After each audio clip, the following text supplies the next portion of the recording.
The James Whale Show. Come praise the whale. On Talk Radio. You see, I think you should go and read the book that they're complaining about, and it might help you.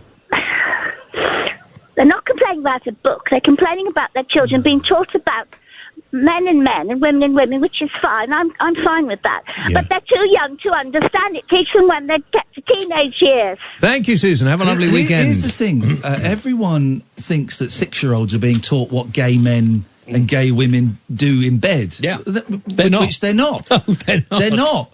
And, and I know we can't talk about it because arrest's been made, but there's been a really big story in the papers recently about, gay people being physically assaulted. That is the most appalling, but you're right, we can't talk about that. But that's why we need to... I'm so angry about this. I heard that call you had with that one of those protesters outside that school.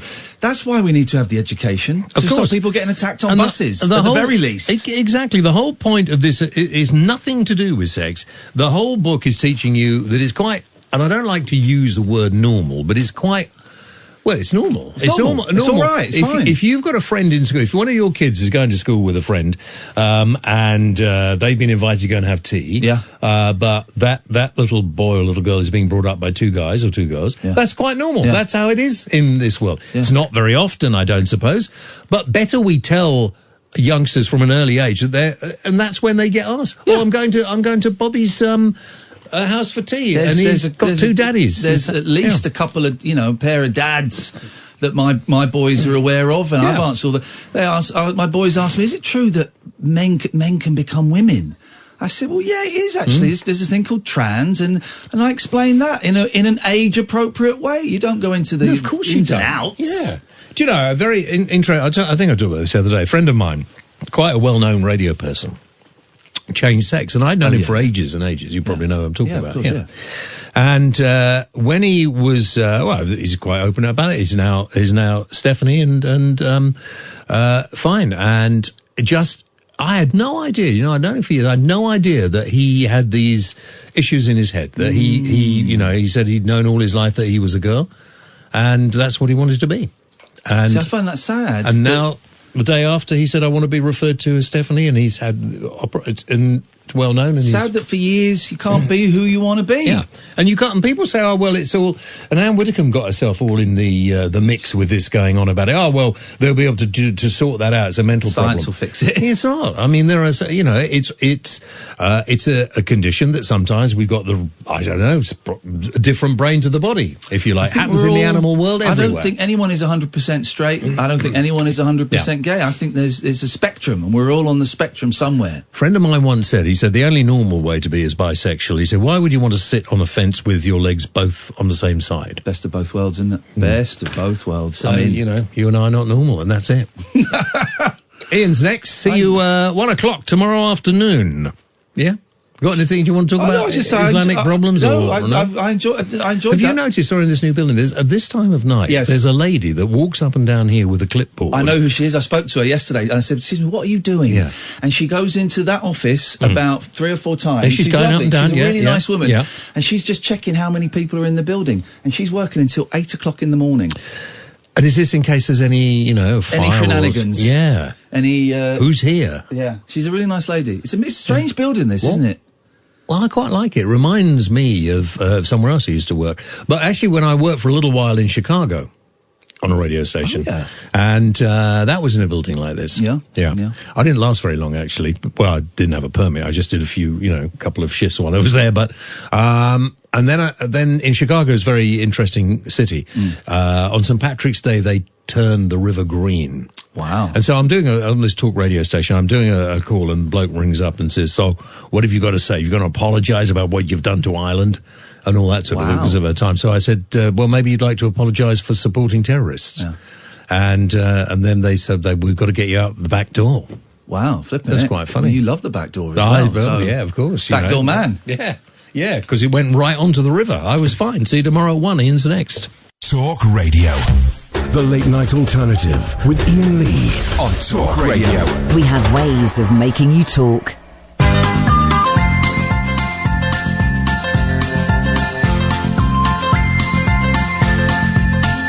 There's a voice that keeps on calling me. Down the road, it's where I'll always be. Every stop I make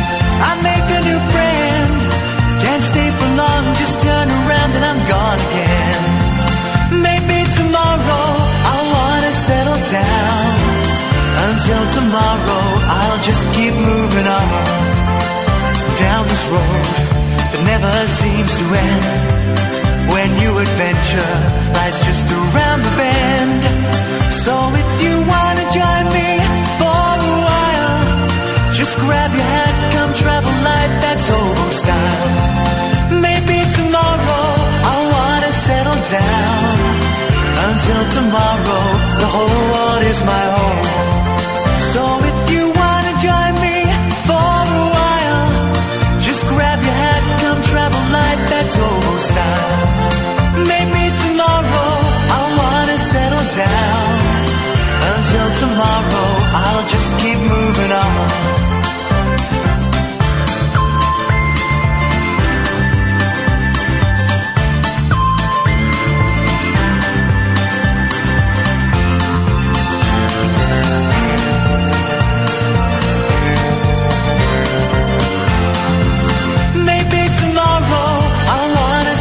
Down.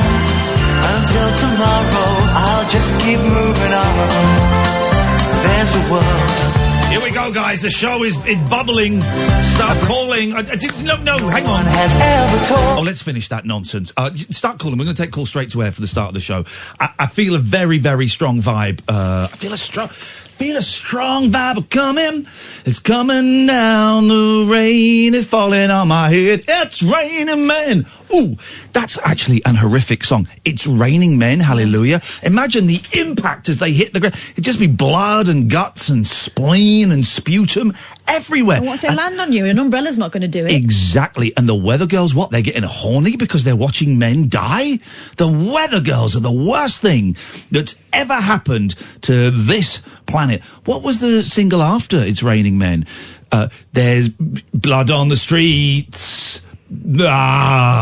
Calls are going to go straight to air, and I'm going to be brutal with some of you. Is this going to work, or have I got a... Can I just check something? Yes. Did my microphone sound weird to you? Try again. Hello? Hang on a second, we're just trying something. Try now. It's my microphone. Sorry? It's my microphone. Just speak normally, Katherine. We can't hear you. Speak normally. Please speak normally so we can do a microphone test. I'll do a microphone test. Test. 1 2 1 2. That's mine. Test. Okay. It seems to keep cutting. Yeah. It's a bit annoying. Out. Why would that happen? Because I got the fader that controls your microphone. I'm in control of you. When you get too blue, I can turn your mic down. And when I run out of stuff, I can turn you on. I'm turning you on right now. It'd take more than a fader. And then I turned you down, turned her down. I'm in control of the faders of her life. Wow. Okay. Thanks. So don't cheek me. Don't jib me, don't be rude. Don't troll me. Don't bully me. Don't try and create a mountain out of a molehill. Don't make a drama out of a crisis, okay? Yeah. Respect me, brah. Respect me, brah. Alan? Hi, boss. What do you want? I've got a feeling. What? You've got a feeling? But tonight's going to be a good night. Thank you very much indeed. There we go. Well, that's a great way... That's a great way to start a show. I can't argue with that feeling. I cannot argue with that. Yes, line 2. Yeah, bottler. That was the feeling you had. Let's say that again. What? Your light is on? Nobody's home. Listen, I just think I need a little bit more control of the show. I got a terrible trouble the other day from the bosses when I gave you that studio, the news studio. Turns out I wasn't allowed to do that. I was not in a position to do that. But so I'm gonna I've got the fate. I've got the key. I got the seed tray. I got everything I need today. We've got a seed tray. I've got the key, I've got the seed tray, that song. Is it Cookie Crew? Cookie Collective? What? I've got the key, I've got the seed tray. Don't know what they're singing about seed. I don't even know what a seed tray is, but that's what they sing in that song. Good evening, dear listener. 0344 499 1000 is the telephone number. Simon says, man, I love Iain Lee, I really do, but I just can't bide listening to this hobo song every day. I'll tune back in 5 minutes if I remember. Don't bother, Simon. Don't bother. It's gone. It's gone. The song lasts 2 minutes 34. It's 2 minutes 34. 2 minutes 34. That's modern youth, that they're 2 so minutes. eager to flick away. 2 minutes 34, and he's tuned out. He's flicked off. And he'll tune back in. It's like all these people online don't like the fact you got Julia Hartley-Brewer on your station, so I'm not going to listen to your show. Well, here's the thing, right? We're not all going around like daisy chaining each other. If you don't like her show, that's fine. Don't listen to her show. But why would you not listen to a show that you do like? How is that punishing her? She doesn't even know this show is on the radio. People. I expect they work with someone that I don't like. I'm wearing a denim jacket for the first time in 20 years. Sorry? That shot of me, I'm like right at the bottom. Right, let's Look, quick. Okay, try it now. Raise me up. No, I'm further down. How's that? I'm just doing shots. Cut to Kath. Talk. You need to talk. Hello. You need to talk Go for to more me. than one word. No, it doesn't work like that anymore. I don't know how it works anymore. You're looking at the ceiling. Bring it. Oh, God, don't break it. I've not broken it. Fixed it. We're just fixing the studio, guys. That's you again. How do we get to you? I don't know. Clap. Entertain. I know that's tough for you. I think it... I'm in the wrong... Right, okay.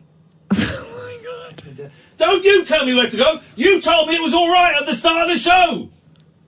There. Yeah, it's bouncing. It's because it's wobbling. It's fine. It'll settle down. Jeez. 0344 499 1000 is the telephone number if you want to give us a call. Do you know what? I'm closing Twitter tonight because you're annoying me. Twitter is annoying me. So I'm wearing a denim jacket for the first time, brown denim, and I look at you just looking for your shot. Excuse me, we're doing. I'm looking at you on the telly. Look at and how that moustache is going to look good, isn't it? See now. Oh mate, I can't. You're in it, all right. Get that chair out of there. That's trouble. Flipping it. What a start to Who's the in show. charge? You should know about this, mister. Yeah, you're only not allowed any more chairs in the studio than there are people. That's a fact. Your studio etiquette. Studio etiquette. What a start to the show. And she wonders why we're losing listeners, guys. Thank you. 0344 499 1000. We're going to take calls straight to air for the start of the show because I feel a little bit of a vibe is going to be created, is going to be developed by the callers to this show tonight. The show is about you. Yes, you could be phone in about... Oh, by the way, right, I heard some callers to James's show. By the way, Susan, you're unbanned from the show. I forgive thee. Susan is forgiven. I forgive thee. I forgive thee. You are blessed. You are wholly blessed. You have to, in the name of the Father, the Son, and Casper the Ghost. You have to invite her into the house, otherwise she can't come I'm not in. inviting her in, but she is unblocked. She is blessed, partly because she features in the book that we're putting together. How are we doing with the book? How long do you reckon we got? How long? A month to go? What do you reckon? It's a lot of work, mate. Okay, well, just put it out as it is. What are you doing? What are you doing? I've got to format it, haven't I? Because it's a mess. No, but he formatted it. Yeah, but then you take the spelling mistakes out and the fact that people have done it in all different styles, and then it's not formatted anymore. No, in that case, just take the ones out that are wrong. Just take Jasmine's one where she's made it all up. Because this is the transcript book. It's not just that. Right, what is it? It's not just that. It's the fact that people are calling us all different things. Don't worry about that. No. Don't worry about that. That's how they've done it. That's fine. Don't change that. That's how they've done it. I wouldn't worry about that. No. Don't. That doesn't matter. Mate, it's a book we're doing on Lulu, for crying out loud. It's not Hoddesdons. It's not Penguins. No, don't. I want to get it out. I just want to get it out and get it done. All right. So don't worry about any of that. Forget that. I'm just going to... Do you know what? I'm just going to take out Jasmine's one where she made up a load of stuff from the version I've got. I'm just going to send that in. Okay. Because otherwise we're going to be here forever. It will take a long time. Well, then you tell me... Right, then tell me what I need to take out, and I'm just going to take it out. Just take that one out, then. And then it's fine. If you're happy with all different things... I'm totally happy with all different things. Honestly, I couldn't care less about they call us I and K or they call us Ian and Kat. I couldn't care less about that. That is not an issue. Okay. Is it just Jasmine's one where it's made up? A couple of the other ones are inaccurate as well. That's the problem. But it doesn't have to be. It's not a science book. It's not going to go. They're not going to send it to Mars to be analysed. By the way, did you know that the moon is part of Mars? Did you know this? No. We'll find out that in a second. Yes. Hello. Can I have a tickle, please? No, not tonight. We're not in a ticklish mood. Don't be weird. We're in a argumentative mood. according to Donald Trump, he tweeted that the moon is part of Mars. This guy is a bell cheese of the highest order.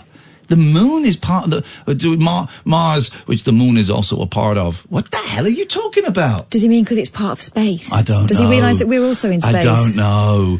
So, are you saying that the only thing... Because I just want to get this book out now. I'm like John Lennon... happy with it. I'm not happy with it. With what? Like, I'm not happy with it the way it is. With what though? Be specific. There are spelling mistakes. Right. Just change the spelling typos. mistakes. All right, well, I'll go through and do That's it. Just change the spelling mistakes. Don't worry about people calling us different things, because that screws up the whole format thing that we've already paid for. Don't worry about that. Okay. That's not a thing. That's not a thing. I don't care about that. That represents the individuality of the people what done the transcripts. So don't do that, because otherwise we're going to be here for another 6 months. Yeah, we will. I'm John Lennon. I want to record Instant Karma tonight, and I want to get it in the record shop tomorrow. That's what I want to do. I record Cold Turkey tomorrow. I want to get it in the record shop for Monday. That's what I want to do. So just, do you want me to send you the original file again? I've got it. Oh, you got it? Mm-hmm. Take Jasmine's out. Jasmine, you just made up. This is a book of transcripts, for those who don't know, of the show. And it's to raise money for the Samaritans, and it's funny. And loads of people have been really helpful. Nelly and Jeff and loads of people have done stuff. And then, Jasmine, thank you. But you just made up a whole section, not having a go, English isn't your first language. But you just made up, like, a whole section. So we're just going to take that one out. Were both of hers made up? Or... Yeah, kind of. Well, not made up, but, you know, she hears one thing and writes another. Okay. But I don't mind if there's, like, small inaccuracies. I don't mind if there are small inaccuracies. I mean, spelling mistakes, we'll fix those. But I don't mind if don't go through it and word check every single thing and listen to the thing, as long as it's got the vibe. I'm not doing that, I'm just making sure it makes sense. Some of it doesn't make sense. Well, that's a different skillet of fish altogether. What do these people want? You know, I mean, for goodness sakes. Let's aim to get this book out by the end of the month, because I'm getting bored of it. I'm getting bored. You're getting bored of it. Well, no, exactly. But I did my bit ages ago. I just want to get it done and get it out. And people tweeting me, when's the book coming out? When's the book coming out? I just want it done now. I want it out.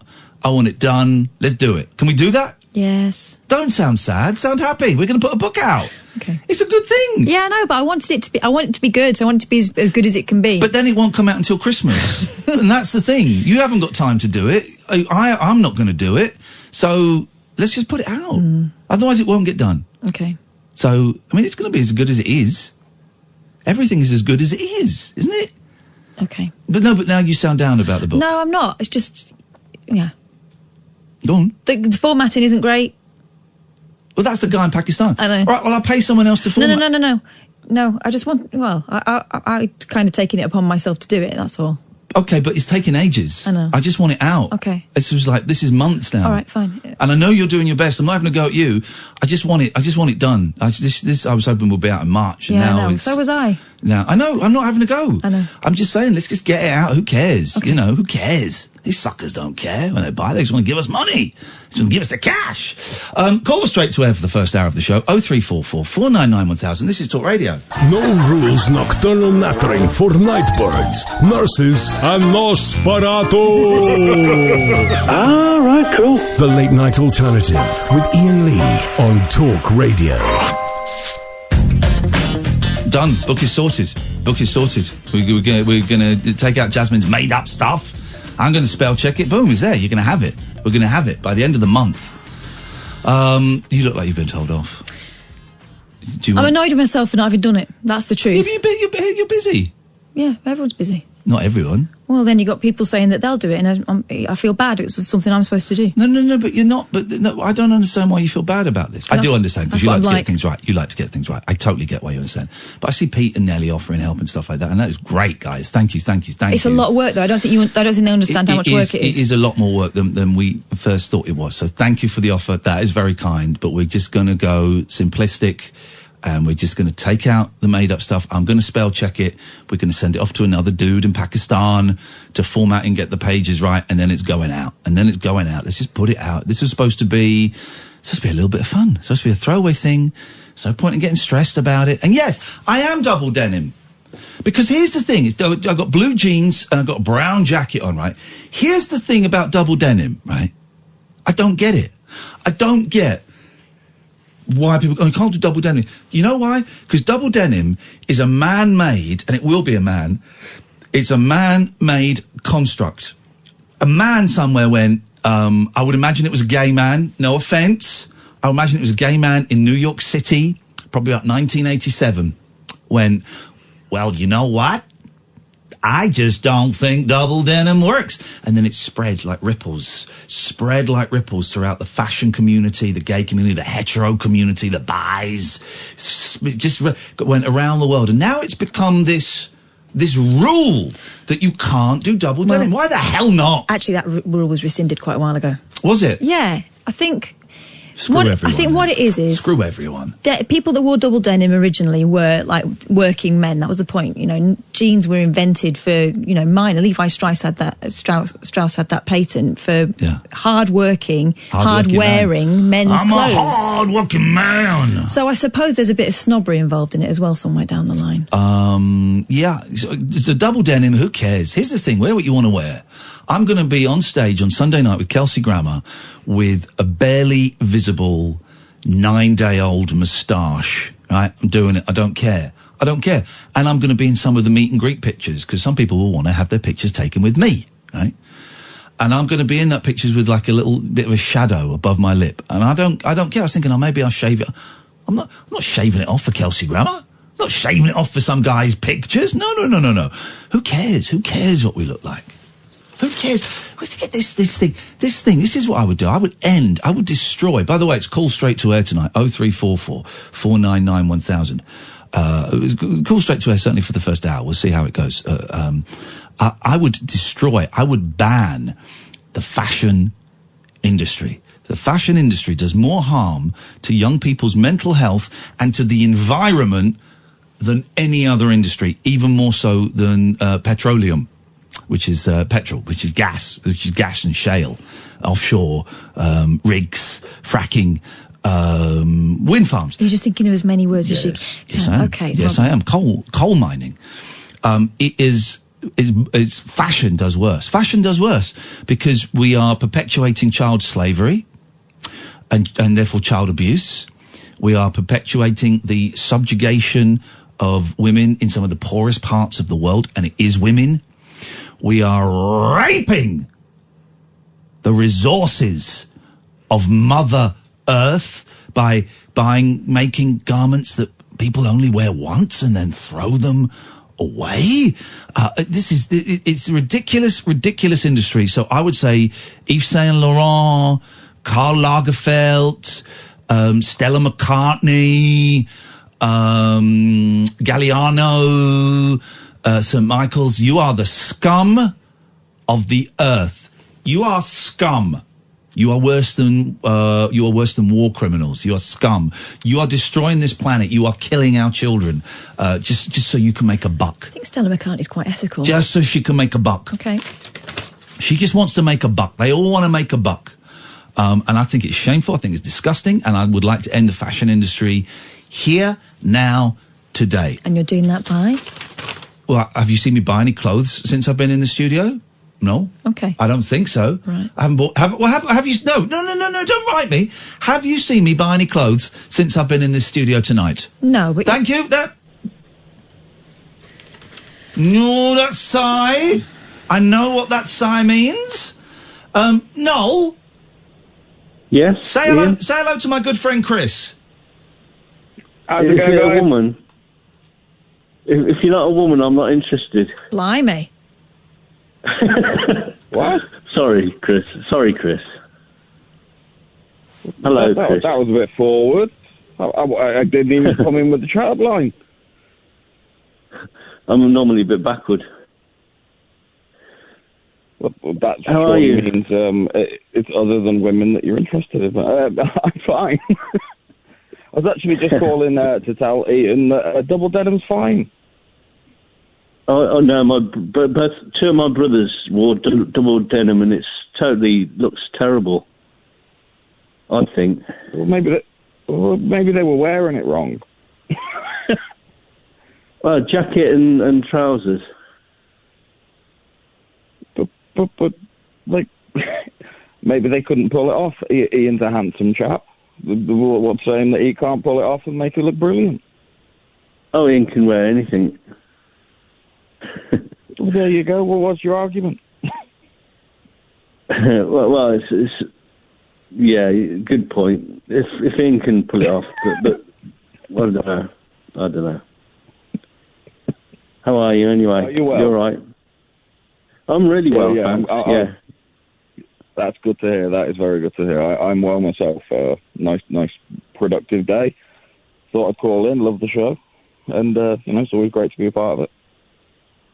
And what have you been up to? Anything interesting? Chilli farming. Chilli career. Chilli farming. Tommy. Yep. How about yourself? Have you been up to much?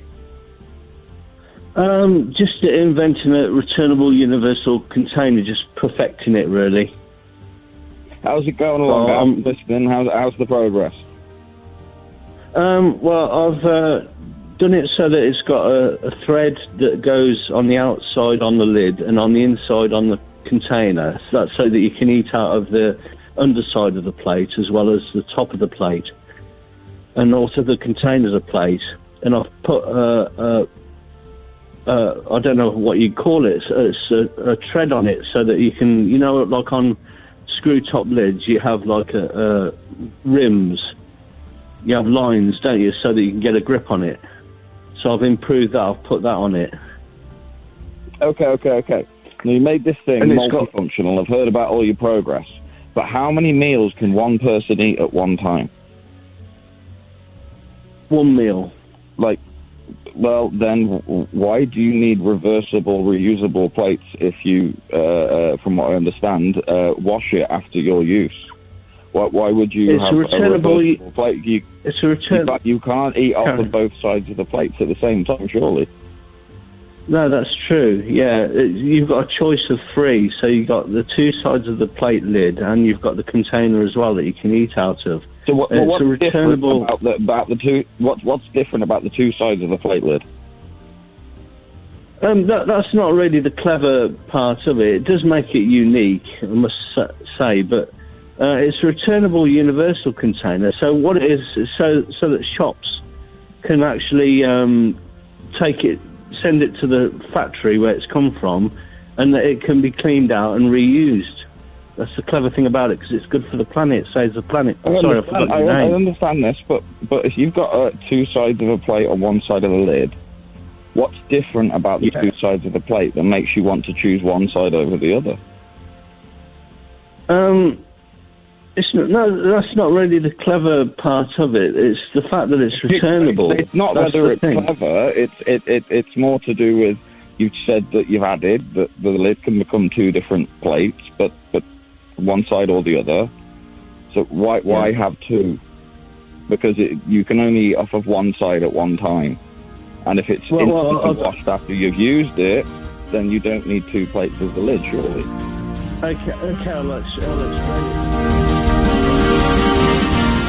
Outside USA, inside outside USA, inside outside USA, inside outside USA, inside outside USA, inside outside USA, inside outside USA, inside outside USA. My favourite song by Le Garçon. What's it called again? Inside Outside USA by Le Garçon de la Plage. They're playing in a couple of weeks. I'm not going. Where are they playing? Out on the green with their mates, having a kick around. Jumpers for goalposts. Imagine the Beach Boys doing that. I've got to be honest, that was probably one of the dullest phone calls I've ever had a production meeting over. I felt like I heard a lot of it before. Inside Deja vu or something. USA, inside outside USA, inside outside everybody, inside outside USA, inside outside USA, inside outside, inside outside USA. What'd you say? There you go. It's Inside Outside USA. Yeah, I've heard of that. What you got? Your finger went up in the air. I've just remembered something really important that I've not done.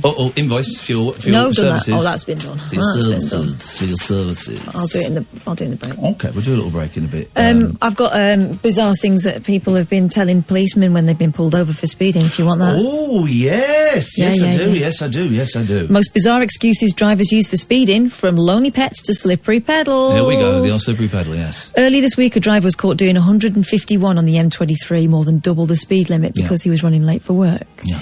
And he's not the only driver. A vicar? No, I don't say. Oh, I thought you said a vicar. A vicar was... A driver. Was done. Yeah. That's not great. That's not great. Was caught doing 151. You said done.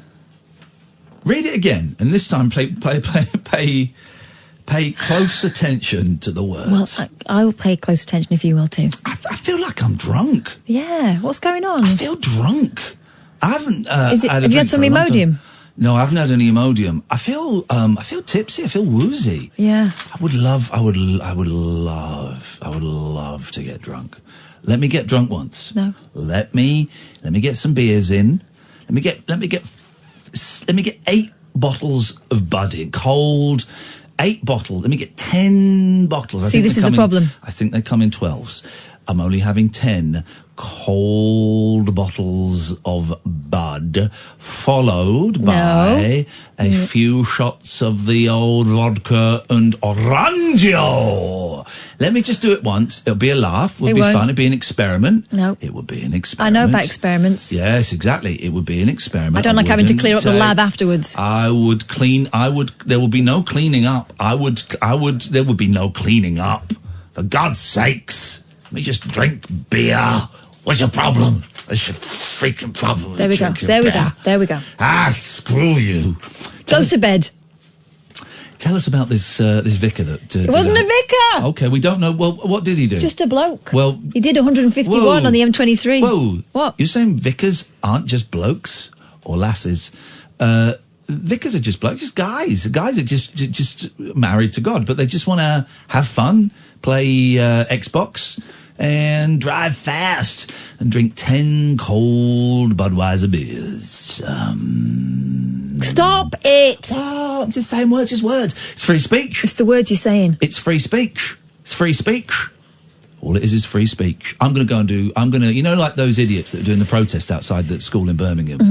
The religious protests are the dumbest protests, right? The dumbest protests, right? So the Christian anti-abortionists, it's a dumb protest. The Muslims that are protesting about, you know, kids being taught about gay, lesbian, and, you know, kids being taught that. That's a dumb protest.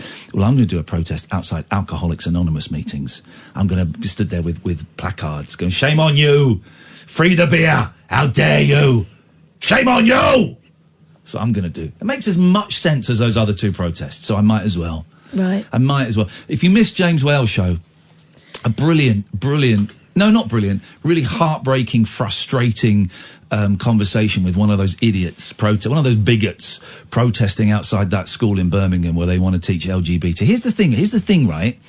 They're not getting 6, 7, 8-year-olds and teaching them about sodomy and buggery, and they're not teaching them the physics, the science of what goes on in the bedroom. They're not teaching them about scissor sisters. They're not teaching them any of that, right? 6, 7, 8-year-old will be getting... So, when a man loves a woman, they can get married and they can have babies. Now, when a man loves a man or a woman loves a woman, they can get married, and there are kind of ways that they can get babies as well. Right, maths. That's it. That's what the 6, 7, 8-year-olds are getting. They're not getting what goes where and why it goes. They don't get taught that. No. And these bigots, it was incredible listening. I actually found it really hard listening. It wasn't that good. Oh, I found it frustrating listening, and I thought James Whale played it a little bit of voila, as my kids would say. He played it perfectly. The guy's kids don't even go to that school. Yeah, he kept saying vaguely that he'd been asked to come in and help. Help what? Help Stir the pot, buddy. You are stirring the pot. Listen, if you don't like it, take your kids out of the school. Oh, you can't because your kids aren't there. If you don't like it, take your kids out of the school. But what if your kids are gay? What if your kids are gay? What if your kids are being sexually abused by an uncle? Or by, you know, bloke at a bus. What? What then? That's what sex education does, is it empowers them to know what is right and what is wrong. Yeah. And it also empowers them to, and again, there's a story we can't talk about, but you'll have seen that there was, a horrible attack, right, on a couple of lesbians, right? This happens a lot. People think it doesn't happen anymore. This happens a lot. That's why we need to teach that it's normal for a woman to love a woman and a man to love a man, because otherwise people think they're there for their titillation, or they're freaks and they're subhuman, so we can do what we want. I'm not talking about that incident on the bus. It happens so much. I bet we got gay, lesbian, bisexual, trans people listening to us tonight who've been attacked. If not physically, definitely verbally, but probably physically. And also, let's remember how weird you feel growing up, whether you're hetero or not, when you start to have feelings and you don't know what they are and all that sort of stuff. Help them feel a little bit less weird by acknowledging that there are different ways that people can be in relationships. My kids, I told you, maybe last year asked me about, is it true that a boy can become a girl? And we had a little chat about trans. And I said, well, yeah, there are people there called trans, and then there's probably some in your class, but they may not know it yet, or they might know it. And I kind of explained it in an age-appropriate way. And I said, it doesn't happen very often. It's not very common, but it's perfectly normal when it does. And it must be really difficult for the person who has got the body of a boy, but inside they feel like a woman. It must be, and I probably got a few of the things wrong, because I'm an old dinosaur. But the basic message was, it's fine. Yeah. And it happens. Because I don't know what my boys are thinking. I don't know what's going on in my boy's head. I don't know. Well, and also the danger is that another kid tells them something that they've half heard, or they've heard at home from someone who's not sympathetic, or, I don't think we've had the gay chat, but they know that you can get two dads, because there's at least one kid in the year below them who's got two dads, and they see that. And the fact that they haven't even asked a question about it says to me that they're cool with they accept it. Well, I told you about my youngest daughter's school, so it's a primary school. There's a trans boy there who the teacher, a letter went out saying that from now on this child will be referred to with a boy's name, obviously. Yeah. And kids are like, all right, fine. Yeah. That was the end of that. Yeah. The teachers said that they would be open to questions if they wanted to ask anything, and the kids were welcome to ask. They weren't bothered. Yeah. Tell you the people that had a problem with it? Parents. Some of the parents. This is the thing, man. Those idiots, and they're Muslims. And the thing is about, go back to the school. The parents got a problem with it. So what? Yeah. It's nothing to do with you. Nothing to do with you guys. These idiots in Birmingham, they're Muslims, right? And the idiots outside the abortion centres, they're primarily Christian, I think. But the idiots in Birmingham, man, just your religion is not more important. No one's religion is more important than people being the way they want to be. As long as they're not hurting anybody, as long as it's not that they want to be they're murderers or something like that. It's just who they love, man. It's just who they love. And we should tell our kids that that's okay and that's acceptable. Otherwise you get acts of violence like we've seen recently. So just grow up. So angry with that guy. I wouldn't have handled it as calmly as Mr. James Whale did. 0344 499 1000 is the telephone number if you want to give us a call. We'll take calls straight to air for a little bit. Quiet on the phones this week. Very quiet on the phones this week.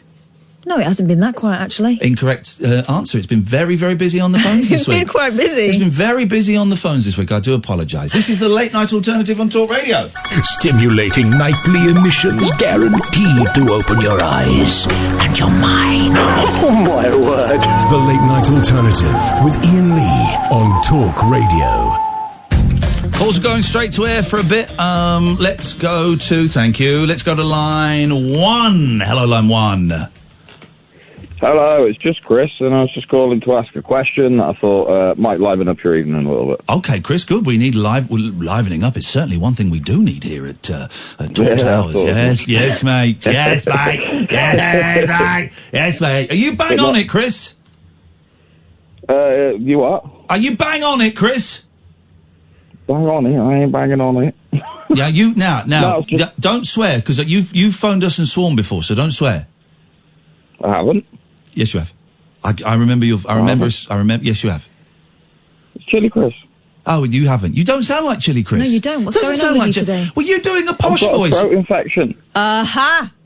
That's what he says. I think he was doing a posh voice before, phone-in voice. His mum, like all mums have always got a phone voice. Hello. It's not a mum, I can promise. Well, but then you accidentally use your real voice, and now you're like explaining it away by saying I got a throat infection. Streptococcitis. No, I really do have a throat infection. I woke up with it. I don't know how it's come, where it's come from or whatnot. But hang on a second. I've just got to do something for people like Adam who just Alexa, play talk radio.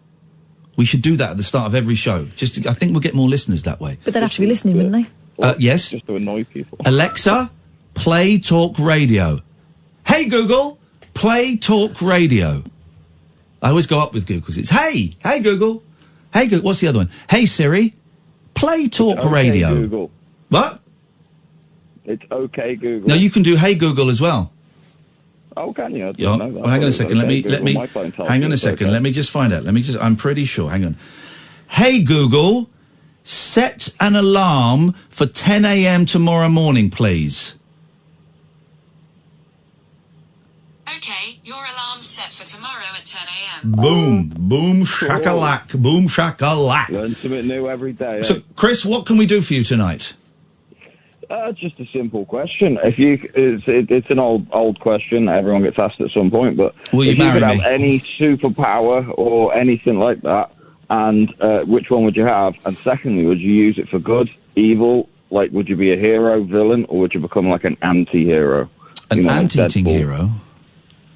An anti-hero. If I had a superpower, it would be that I could stretch my legs as high as a mile. Why? So I could go a mile up in the air. And then I could walk places quicker. I could walk to Australia in like 5 minutes. 2 minutes. I could probably walk to Australia. In like 3 minutes. Then I just shrink my legs again. Longer than a mile though, because the ocean's deeper than it's not 1 mile. No, it's not. The ocean's no, it's not. No, I would step over the ocean. Don't we 1 mile legs? Then you've only got 2 mile distance. Even if you fully extend it. No, hang on a minute. Even if it splits, you only cover 2 miles per step, don't you? No, you would cover more. Well, no, if you had mile-long legs. All right, I'll take a run and I'll take a run up and I'll jump to Australia. But would your body be proportionately the size, or would you just have a normal size body? I would have a normal, like a teeny body. I would have a normal. What is normal these days? I would have a normal body and mile-long legs, but then I could shrink them back to. I say normal size. I got freakishly long legs. I'm a lanky guy, but that's what I would do. Me too. And I would use it. I would use it to kill paedophiles. Oh, what with your legs? What? Well, I was going to say that turned a bit, didn't it? That one took a bit of a left turn. Catherine, what about you? I wouldn't know. Okay, I would have the power of invisibility. Right. And I'd use it to be a massive pervert. I believe I heard you say this before as well. Yeah. Next question. Thing is, everyone understands that one. You don't have to explain. No mile-long legs, no measuring anything. You know exactly what I'm going to do. Well, fair enough, but is that like, would that make you a villain, technically? Just an unknown one? If no one knows, who am I hurting? Well, yeah, so peeping toms are fine. Peeping toms are fine. Peeping toms are fine. As long as they're discreet, that scene in flipping, eh? That scene in Porky's when they're looking. Not seen Porky's. Nor have I, but I've seen that scene. Oh. Where they're looking through the hole at the. That's fine, is it? Perversion is fine. We're all perverts. I don't think it's fine. I don't think it's fine. Unless you fantasise about being the pizza guy, and then you know. I don't think it's fine. Chris, thank you very much. Let's go to line 2. Good evening, line 2. I'm here to save the show. Well, it's a proud boast. Let's there hear we it. go. What have we got? Sure, you've just mentioned paedophiles and your producers talking about perving naked. So Right. I think I could change the direction, put the brakes on, put it in reverse, and let's spin it back right how it should be. Okay, here we go. How should it be? This guy is telling the guys that invented and owned the show why they're wrong and how it should be right. Let's hear it. You're open for a little bit of constructive criticism, aren't you? But not from a bell end. Go on. Ian. Oh, here we go. I discovered Instagram. Sorry? I've discovered Instagram at the age of 48. Right. Now, and I'm watching Love Island, so I need some help. I need some... And this guy's accusing us of perversion. Unbelievable. Wow. No, but Instagram... Listen, well, Love Island is awesome, right? No, it's not. It's exploitative. It's terrible. Shut up. Shut up. Shut up. No.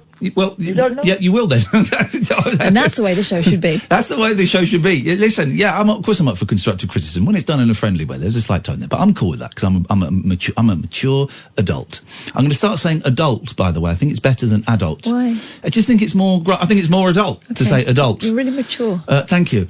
But you've got to have a conversation, dude. Don't come on and do a monologue. You've got to have a conversation, okay? He's still talking. He's still talking. Have a conversation. We're going to let you do your little gag. It's going to be funny. I'm sure it's going to be hilarious, and we're all looking forward to it. Everybody at home is like, come on, Ian, shut up. Let this guy do his spiel. We want to get to the punchline. This is what we need. This is what we demand on a Friday night. But just allow a conversazione, right? Oh, my goodness. Sorry? What? Yes. Okay. So you're a dirty old man. You've just got into the most... I quite like you without the beard, but my wife thinks that your face is fatter with it. Okay. Is that constructive criticism or is that just rudeness? That's just rude. But no, that was Yep, you're pleasant. right. Yeah. Hang on a minute. Who is... Why are you so defensive tonight, the pair of you? Hang on a minute. What's going on here? I know who this is. It's James H. Reeve. Who else would it be? Come on, tell me your name. My name? Well, of course, my name is Jason. This guy, this scumbag, this piece of trash, this a-hole. Oh, this, so nice. This, I love it when you this guy, the scum. This is the scum of the earth. This guy came with his beautiful, talented, much. His wife is great. They came to see our show in Brighton, right? And his wife is just a class act.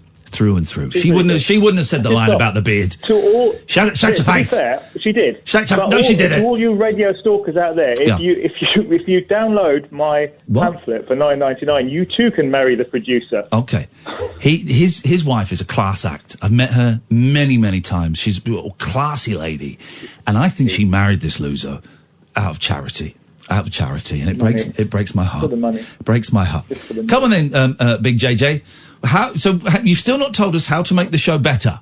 Are you drunk? Oh, no, I don't drink. You're drunk. He's high on cocaine. This guy. There's a dark vibe. Oh, seriously.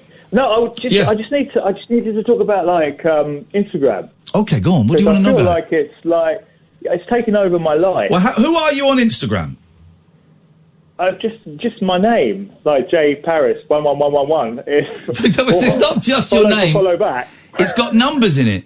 J Paris 11111. 1111. Yeah. Hang on a minute. But I'm having too much fun with it. Like, I'm really getting excited about 15 people watching stuff.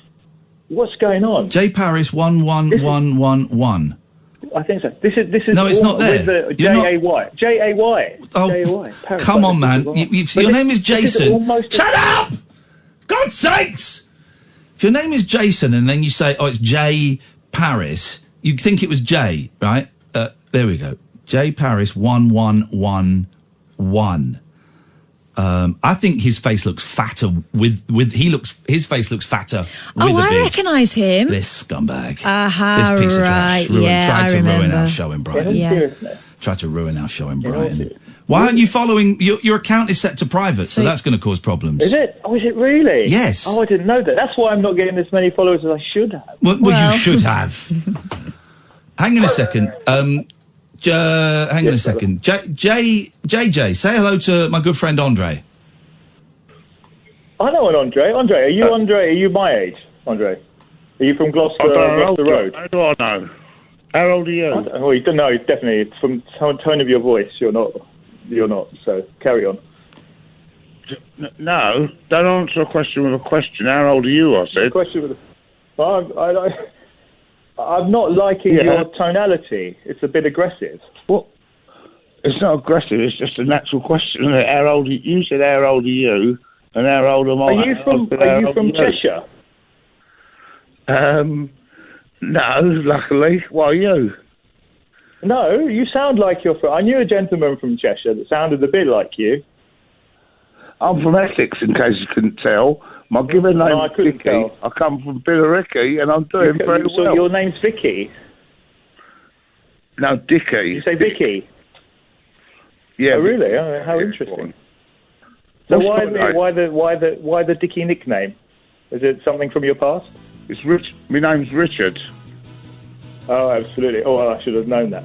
Are you part of Bell and Sterling? Oh, you never though, did you? But go on, carry on.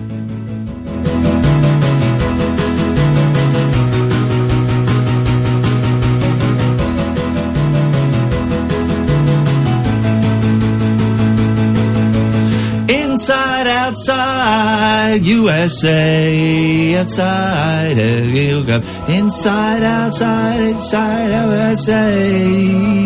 I don't know fun very well. Don't know fun very well. What am I talking about? Oh, here we go. Hang on a minute.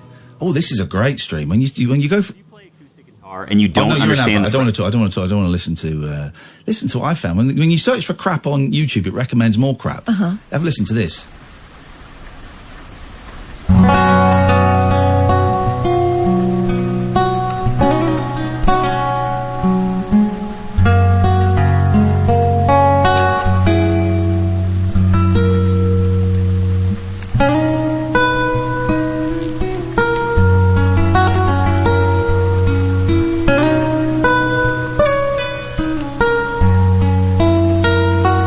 There are places I remember all my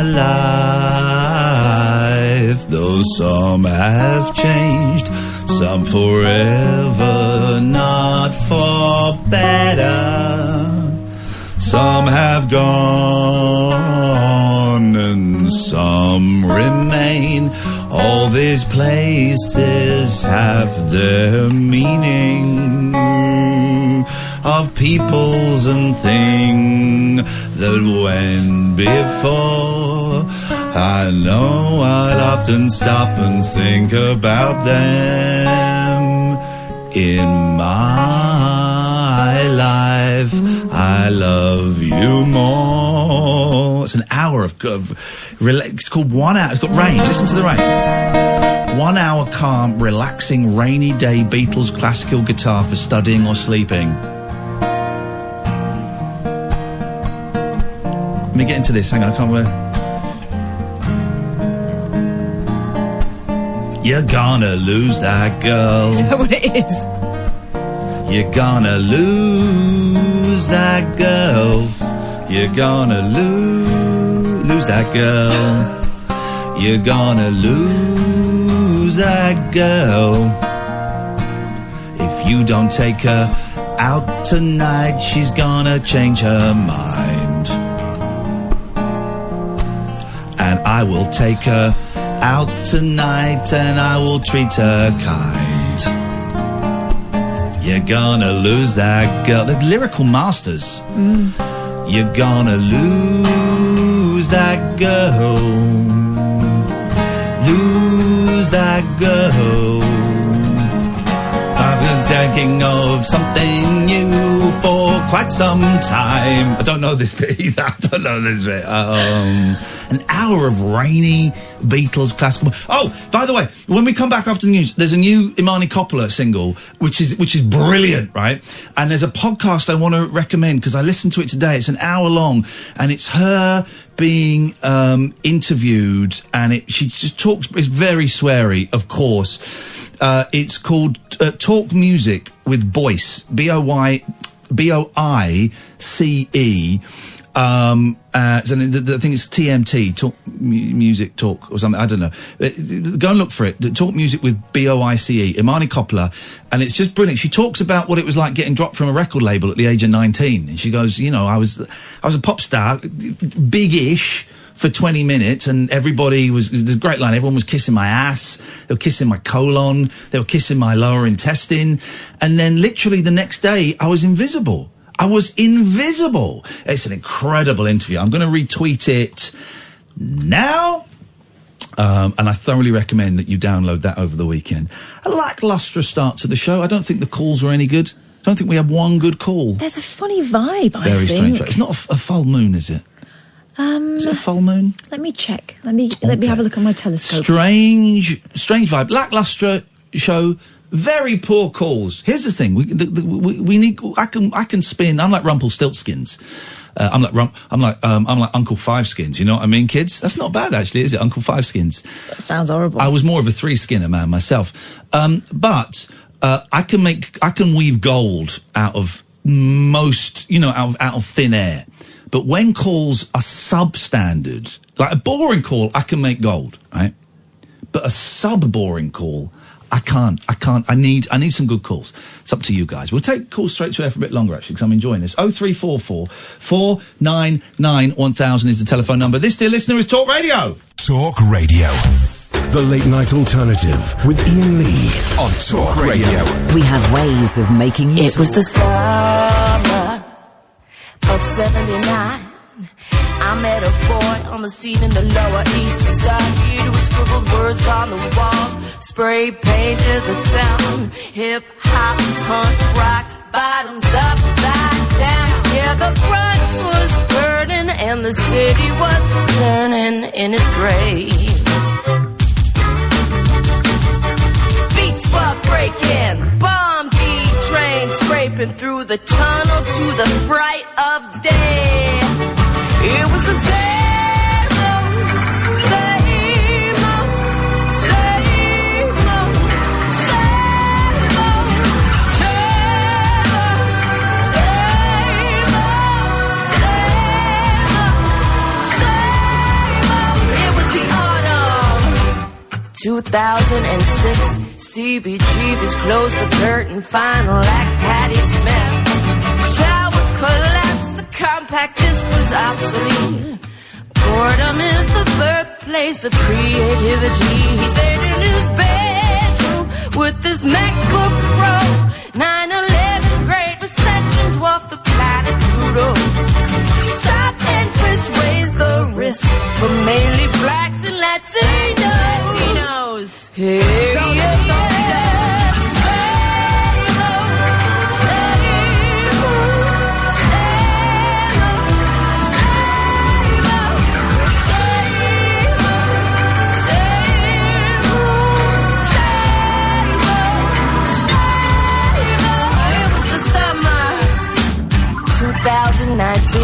he was a content creator who blew up on IG. Hashtag fame, internet celebrity. Made $1 million mining cryptocurrency. And the world was trolling for America to become great again. Control, control, control, control. Guns were falling, Kanye West was running for president. It was the same old, same old, same old, same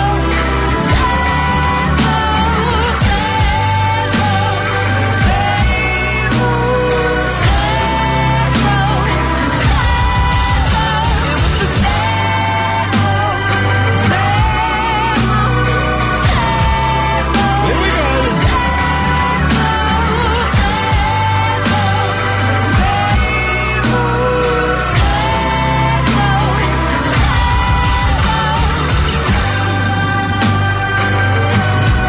New Imani Coppola single, Samo, S-A-M-O. You can get it now.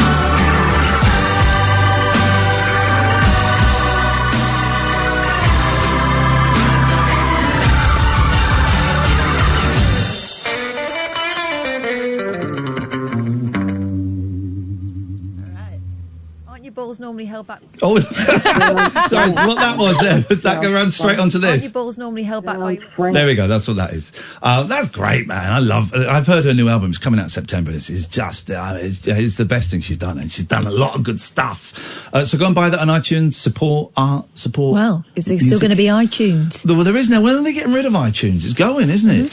Yeah. Am I going to lose my iTunes library? Because some of that stuff is precious. Some of that stuff is precious. It took me flipping ages to I've got two different iTunes libraries, one on the Mac, one on the laptop, and it took me ages. And a lot of that stuff, I'm going to be honest, guys, and I think you know what I mean. Men in their late 40s, a lot of that stuff is stuff you can't just buy in your regular record store or your regular digital outlet. A lot of those tracks are under the counter tracks. You know what I'm saying? There's some of that stuff's a little bit hooky, and I'm just worried I'm going to lose all of my bootlegs. That's what I'm worried about. Screw you, iTunes.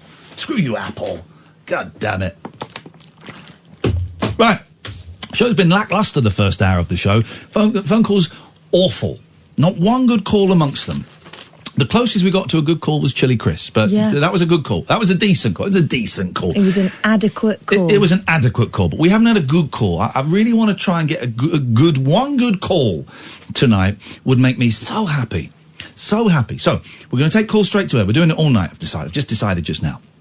0344 499 1000. 0344 499 1000 is the telephone number if you want to give us a call. The calls are going to go straight to air. I'm kind of thinking as well. We might. Oh, jeez. What? Well, hang on a second. This is not going to be the call that saves the show. Isn't it? No, it's not. How do you know that? Because it's made by Rainbow George. That's how I know that. Oh, is that the end? Yeah, that was the end of that. I've got a low threshold tonight. I'm kind of tempted to. No, look. Here's the thing: we're not allowed to stream on Periscope, right?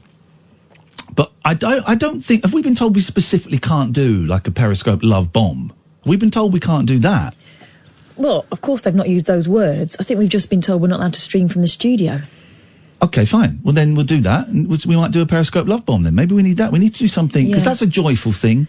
That's a loving thing. We won't stream from the studio. We'll do a cheeky love. I want to do something. I need to get out of this studio because, I don't know, I don't feel like it's happening. Let's do a few stories first. Catherine. Yeah. What have you got when you weren't watching? What was that weird programme we were watching? 21 again, yeah. What was... I'm not sure it's been on the actual telly.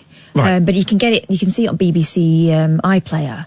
And it's a load of mums, I'm going to say, what 6 mums, 5 mums? Yeah, 6 or 5 mums.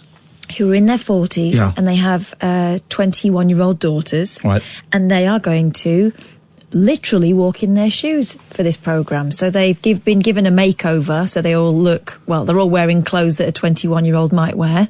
Although some of the choices are definite choices. Some of them were awful. It was ridiculous.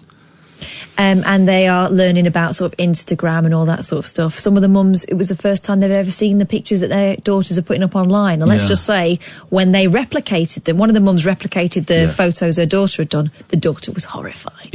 Yeah. The specific quote was, "For God's sake, Mum, hashtag suck." Yeah, because she was sucking on a lollipop while showing off her boobies. Yeah. That's what was going on. And the daughter said, yeah, admittedly, I did that picture too, but I didn't do hashtag suck. But they were, I don't understand, because they didn't look 21. They looked like, very attractive, women in their 40s dressed up in silly clothes. That's what they looked like. One mum looked younger, but she was 31 anyway. Right. And it wasn't dissimilar to the look that she'd been wearing the whole time. They just kind of coloured her hair.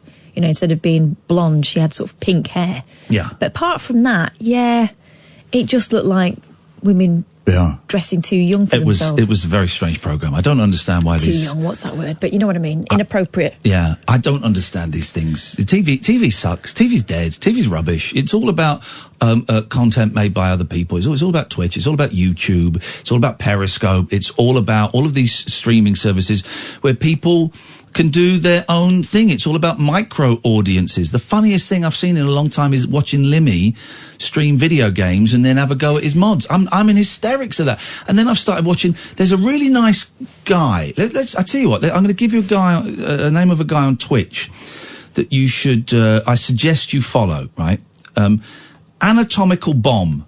I think that's the guy. Is it I'll mute this because I don't want to play it. Anatomical Bomb. Right. And he's this really cool guy, and Limmy put me on to him because he raided him. Mm-hmm. He streams from a sweet shop. He runs a sweet shop.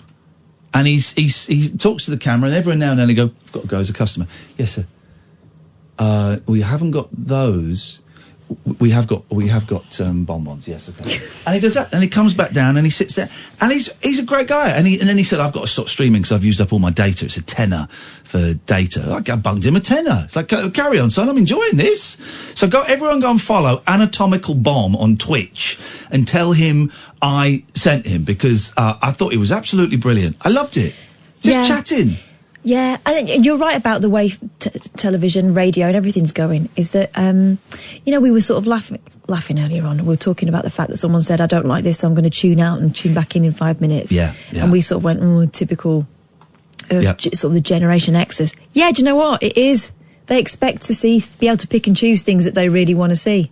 And that's the difference. That is the difference. And I do think that I think doing a 3-hour show is kind of an old-fashioned concept. Who listens? First of all, I always would think in my head everyone's listening for 3 hours. Of course they're not. People dip in for 20 minutes, half an hour, maybe an hour. Mm-hmm. We know there are some people that listen for the full show. That's great. You're not normal. But I think you knew that anyway. There are loads of people that listen to it as they go to bed. Yeah, and there's some people that dip in once a week, once a fortnight. And that's fine. That's all fine. But I just think that you say homemade content, it sounds cheap, and some of it is cheap.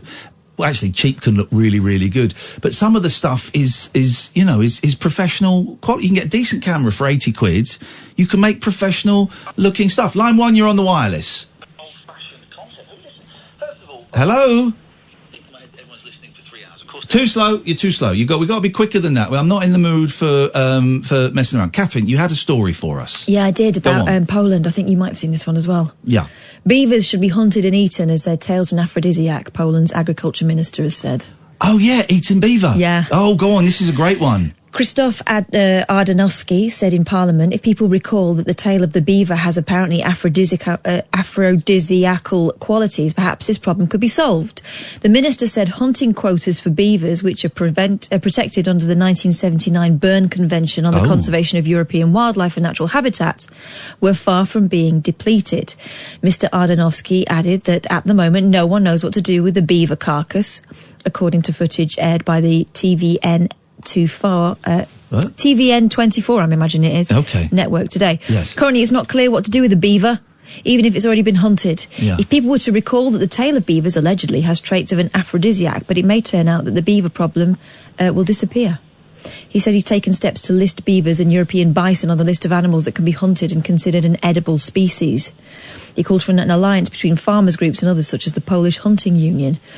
And he added that the ritual slaughter for the Muslim meat market will be done, saying that those who do not like it just have to live with it. So does beaver get you horny? Let's go to a caller. Line 1, does beaver get you horny? Who, me? Yes, you. A beaver, yeah, not too bad, a bit of beaver, yeah, I agree with that one. Gets you horny, does it? Ian? Yes. Yeah, I've got some good news and some good news. Okay, well, let's have the good news first. I've just put the ticket for Shaftesbury Rabbit Hole. For the what? Labby. For the what? Shaftesbury on the Yeah, Shaftesbury. Yeah, you know it's not Shaftesbury Avenue. You know it's Shaftesbury in Dorset. He really has. I can just see he has. It's Shaftesbury in Dorset. No, it's not. Yeah, yes, no, it's not. Yeah. Yes, it is. You're joking. No. Oh no. So I booked the wrong one up. Yeah, well, there's one in London, but that's sold out, and there's one for Shaftesbury in Dorset, and I can see he just has booked a ticket. You plum. I tell you what I can do, Andre. What can you do? Yeah? I can refund you. Hang on, let me click on this. It's only £8. I might be able to go. I'm going to refund you until you know. There we go. Refunded. What a nice one. Got to, Ian. I've done it. I've done it. That's an 8-pack of special brew. Oh, nice one. It's done. Ian? It's refunded. Yes. Yeah, you know saying about beaver and all that. Oh God, yes. What about foxes? Okay, all right, thank you. Line 2. Yes, does beaver make you horny? Is this me at last? Well, no, you've been. This is the third time you've been on. Is it? Jeez. Something happened. Something went wrong. Yes, you got on. I got on. I want to do something I've never done before. An interesting phone call. Okay. I want to draw attention to a biblical Oh, I don't want to talk about the Bible tonight, George. I'm really not in the mood for the Bible. I'm annoyed with religion tonight. I don't want to talk about the Bible. This is beyond religion. Well, no, it's from the Bible, so it's religion. I really don't want to talk about the Bible tonight, mate. I don't know. Yeah, no, you do know. I really don't want to talk about the Bible tonight.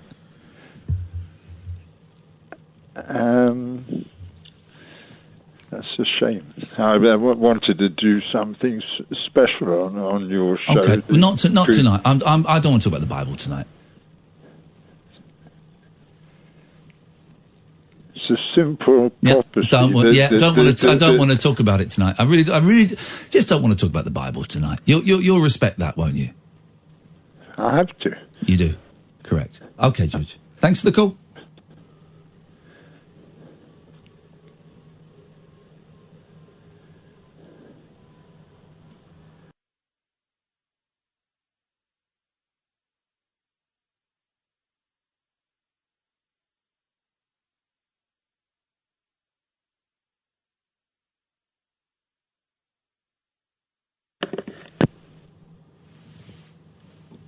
The late-night lip service for lovers, loners, and lounge lizards. Yeah, well, where exactly is your accent from? The late-night alternative with Iain Lee. I've forgotten your name already, excuse me. On Talk Radio. 03444991000. Call straight to air, but I mean, very, very poor calls. I'm thinking, we've got until 12 to get the calls better. Otherwise, I'm calling a moratorium on calls, and we won't have any more calls. Let's just close them up for I think we will, because they're just not good enough. Mm-hmm. They're just not good enough. Line 1, you're on the wireless. Hi there, it's June. Hello, June. I think I might have the answer to a couple of things that you were talking about earlier. Oh, here we go. You know you were on about the Apple and the iTunes. The Apple and the iTunes. Yes. I think when you've got your iTunes, you're going to be allowed to keep them as an iTunes playlist. No. How do you know this? I believe I heard it on. Well, this is already. Hang on a minute. I believe you use the phrase "I think," and then I believe I heard it on a program. This is terrible. No, it was either Alexis Conran or Mike Graham. Mike Graham wouldn't know about iTunes. No, this sounds very wishy-washy. I want facts. Tech guru. Because it was one of the questions I wanted, because I've got a dirty great big playlist. But yeah, you've got filth. Most of them are, yeah. Absolute. And the other one filth. was the beaver. Yes. You know your beaver, and you were on about horny. Yes. Apparently, the anal glands of a beaver produce some aphrodisiac. Right.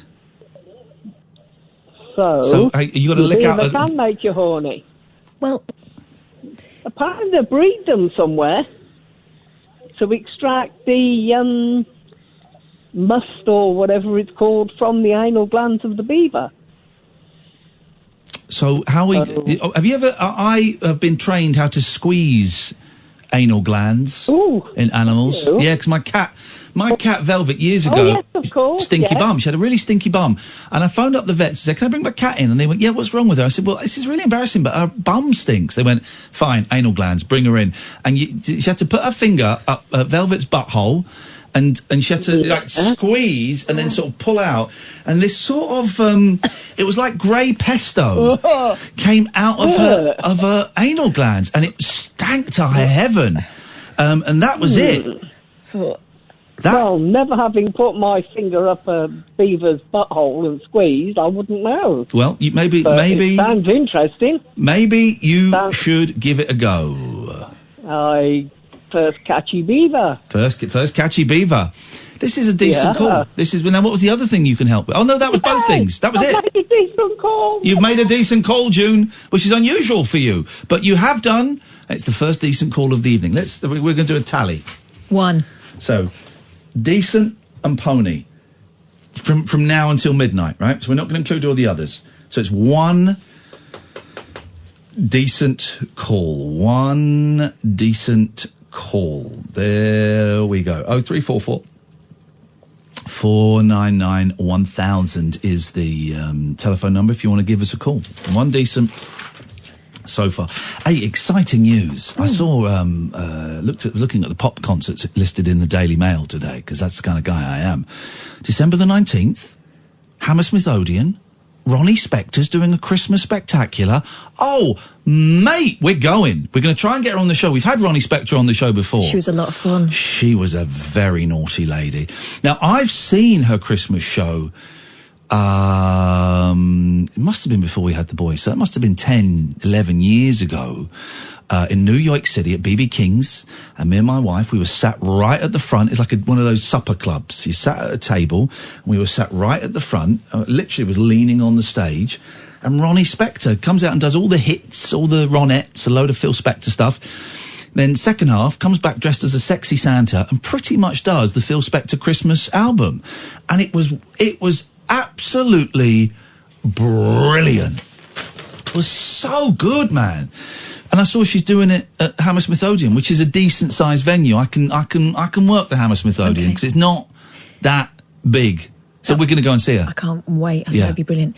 Her book is great. It is. Do you know what that warrants? Another read. And if you want to dig out the podcast we did with her, she was just so wonderful. Everything you'd hoped she would be. Have a look. I'm sure you can find it if you Google it. Well, no, because the talk radio podcasts only last 30 days, don't they? Do they?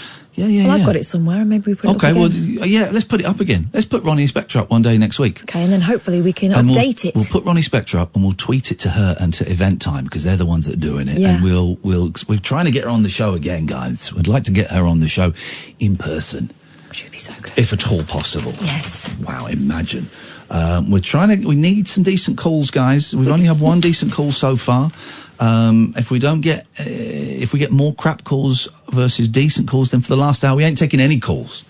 It's as simple as that. 0344 499 1000. Catherine, what have you got? It's more what Orlando Bloom's got. Oh, he's an actor, right? He's a pretty boy actor. Yeah.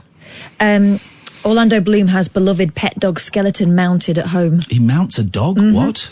The Hollywood star adopted the stray, Siddy, while filming in Morocco, and the pair were regularly pictured together. He's taken the love of man's best friend to a whole new level by having the skeleton of his beloved dog mounted after his faithful chum died. The Hollywood star, who is engaged to Katy Perry, 34, said he was a great companion and I was very upset when he died. I had his skeleton mounted so he stays with me. I know that sounds a little odd to some people, but it's quite tastefully done and I still get to say goodnight to him. He told Dogs Monthly magazine he now owns a Labradoodle called Mighty. And yet you squirm when I suggest I'm going to get Velvet the cat stuffed. I mean, look at that. That looks like something out of the Natural History Museum. Oh, that is wicked. Maybe I could do that with Velvet. I bet that costs a few quid, though.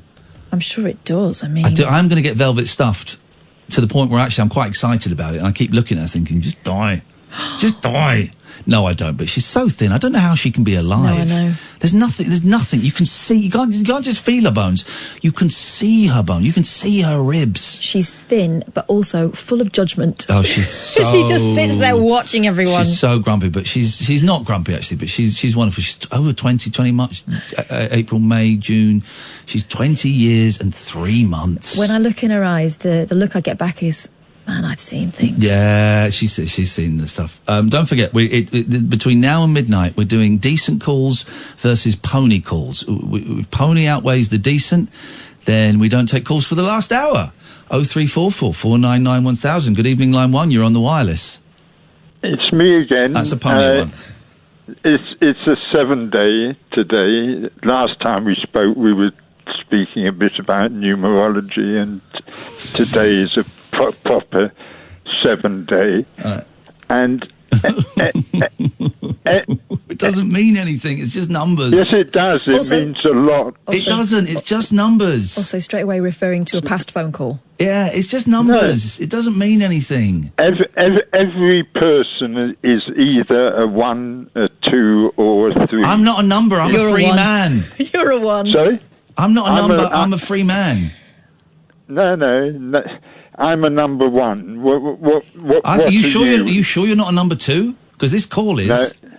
No, I'm a number one. I was born 13/10/1940, and the source of that is 1. Okay, right. Lovely. And you, what are you? I'm not a number. I'm a free man. Yeah, but you have a birth date, and your birth date makes you a number. I'm not. You tell me what number I am. I don't know what number you are. Well, then I'm not going to tell you. Unless you tell me your birthday. I'm not telling you my birthday. I don't want you to know my number. I don't want you to know my number. It's none of your business. What a strange attitude. A guy who believes the world is governed by numbers is telling a guy who doesn't believe that the world is governed by numbers that he has the strange attitude? He's telling me that I have the strange attitude because I don't believe that maths makes us what we are? Incredible! You've got the strange attitude. No, I haven't. I've got a mystical attitude, and I am a mystic,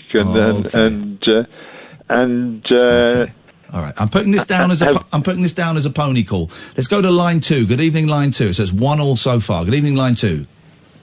Good evening, Ian. Good evening, line 2. Good evening, Ian. I thought I'd give you a call in. I'm a little bit bored and... Tell me about it. Are you listening to the show? That would explain it. No, I'm hovering over a pony. Just a bit bored because I've just come back from university and my dad's away and I'm all... dog sitting. Well, get the whiskey out. Babe Station will be free in 30 minutes for 10 minutes. Go nuts. I don't drink at all. I haven't had any drink in 2 years. Start it. Start again now with your dad's Jackie Daniels. Acquaint yourself with a good old friend of mine, Mr. Jack Daniels. I don't think you're talking anymore, are you? Well, yeah. I think you should get drunk, Eben. I really think that you should get a steaming drunk and run up a huge bill on some dodgy online website. That's what I think you should do. No, I'm too tight to do that. Use your dad's login. He'll have a login, trust me. Trust me. No, I can't do that. Yes, you could, son. Yes. I'm tempted to give you my credit card because I want you to have a good night tonight. No, I've already spent enough because I've already booked a holiday tonight. Oh, Eben's going to work. Where are you going? To Venice. Oh. Stinky, horrible, overpriced, dirty. There's one of the worst places in the world. Can you cancel? Can you get a refund? No, I've booked in a cheap hotel for 4 nights for... You're going to get bummed. Got a £60 return flight and just doing it on the cheap. Okay, you wait. You won't be. If I were you, I'd take a lot of sandwiches because you ain't going to afford to eat over there. Yeah, okay. Yeah, it's expensive. But it's beautiful. No, it's not. It is. No, it's not. Venice is gorgeous. All right, let's hear Catherine's other... Now it's time for the other side of the coin with Katherine. Venice is beautiful. Walking around it is great. Yes, it's expensive, but I'm sure you can budget. And Ian's being a misery. No, I'm not. It does smell of poo, though. I've got to give him that. There we go. I once saw a poo in Venice that was not floating sideways; it was floating up to down, like bobbing. I don't know what they've been eating, but it was weighted downwards. Okay, well. So that was my memories of Venice. When are you going to Venice, Eben? I'm going on the 2nd of July. Okay, very soon. Well, I hope you don't get murdered. Hope you don't get pushed into a canal by an angry Italian. Is it in Italy? Yes. Is it? Like Okay. I'll be swimming by the prices of these gondolas. Yeah, exactly. It's about 60 euros for 40 minutes. Yeah, that sounds all right, actually. 60 euros for 40 minutes. You pay that for a little trip, wouldn't you? You pay that for a trip. I've been in a gondola. It's very shallow. You feel like you're going to go in. Yeah. Have you been in a gondola? No, of course not. Oh. What do you think I am? Some kind of... A man of the world? No, I'm not. Yeah, I am, but I'm a man with responsibilities. I'm not going in a gondola. Oh, right, okay. Eben, I hope you have a good time. I'm going to put that down as a decent call, but that was only decent compared to the calls in the first hour.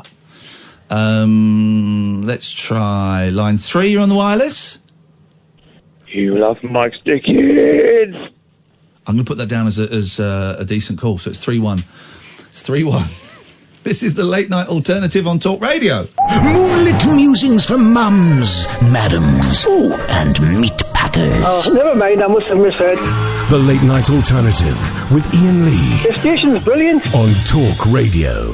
03444991000. The calls haven't been great tonight, so we're judging them. We're rating them in this hour. If we get more decent calls than pony ones, we will carry on calls after midnight. But it's the other way around. We're going to stop. So far, it's 3 decent, just 1 pony. Let's go to line 1. Line 1, you're on the wireless. Is that me? Yes. Yes, it is. He picks up the pen and hovers over pony. It doesn't. It never says what line it is. No, of course it wouldn't. You just if you can hear me talking to you, then you might as well just go hello, because the worst that will happen is no one hears you. You just say hello to the phone, and that's it. Oh, hello. Hello. Hello. Is it me you're looking for? I don't think it is. I want to have a moan about words. Well, I'm assuming you're not going to use words to have this moan, so this will be interesting. Well, you like words when you you like words when you get to use them for you. But when it's no. But you like words, but you want to moan about them. One of them. He's a word discrimination. There he is.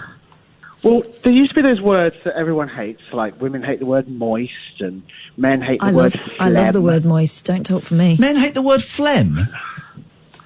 Phlegm, apparently, yeah. I like phlegm because it's got two weird the pH is weird and the GM is weird. Mm-hmm. I like it. And I like moist because I think cake. Do you?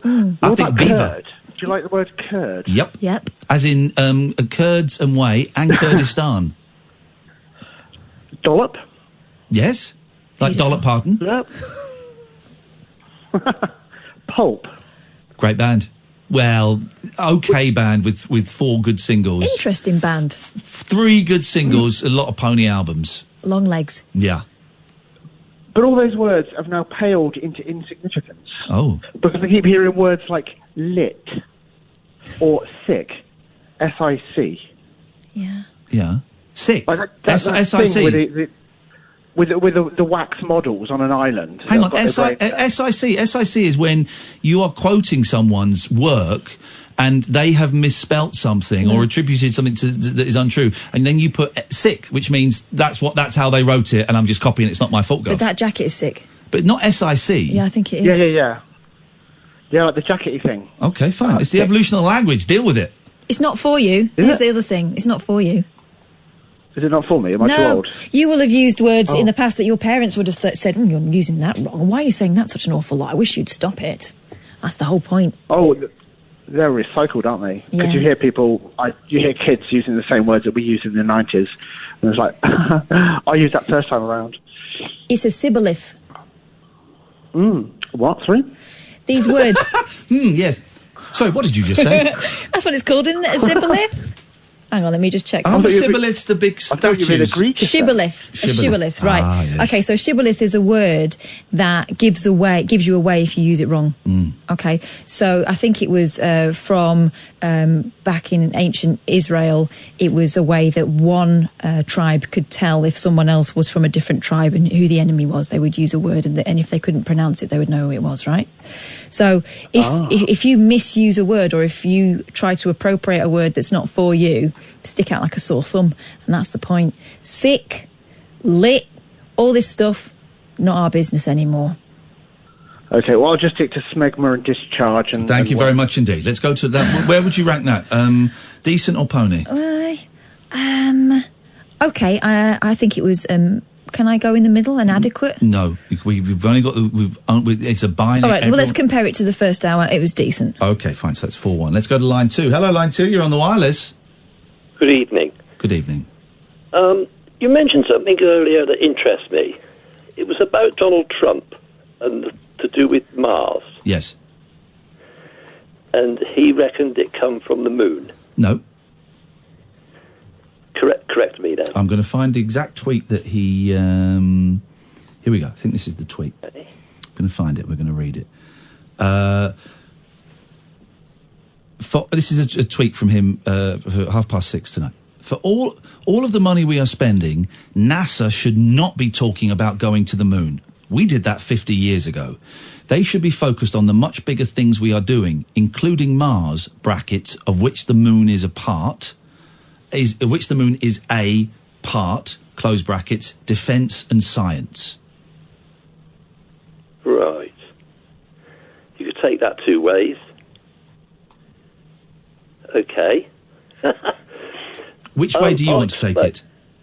Sorry? Which way do you like to take it? Well, no, I'm a working artist, and I'd like to sort of, take things, take phrases, dismantle them, yes, and reassemble them in a artistic way. Oh, an artistic way. Okay, go on then. So, well, off the top of my head, I can't. I was trying to put Mars in connection with the moon together. Yes. And then that would automatically mean that the rest of the planets would also be together at some point, which would be correct. Because according to the Big Bang Theory, originally, all the planets were together, yes, and exploded. Yes. Well, they were like a tiny dot. Everything was a tiny dot. Yeah. Yes. And then it exploded, and the rest is history, as they say. Literally. When you say you're a working artist, who pays you for this work? Nobody. I work on my own. You're an artist. Yes. Yes. Not a working artist, an artist. But what? Well, I'm a starving artist. Okay, I get that, man. I'm confused as to what your art is. Is it poetry? Is it literature? No. How do I explain this? I follow. A lot of my work comes from a guy in the 15th century. Yeah. His name is Hieronymus Bosch. Yes, I'm aware of Hieronymus Bosch, of course. Yes. Yeah. And he tends to get, how can I explain this? Weird or not normal is my normal. So I would take a certain thing or a phrase, yes, or an object, and then you would illustrate it. Yes, I want to see this. Not normal. I want to see this. He's like surrealism, kind of before surrealism. Yeah, you can see some of my work online, but tell me where. That would mean I'd have to give you my second name if that's okay. Well, if that's okay with you. If it's okay with you, I want to see this work, man. I don't know what your broadcasting rules are. Yeah, the broadcasting rules are people can give out names.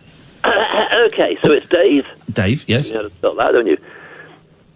D. So it's Dave Tabret. T-A-B. Yes. R-E-T-T. T-A-B-R-E-T-T. Let's go and over. You need to put in art photographer. Okay, you're. You should find me on Facebook. Hang on a minute.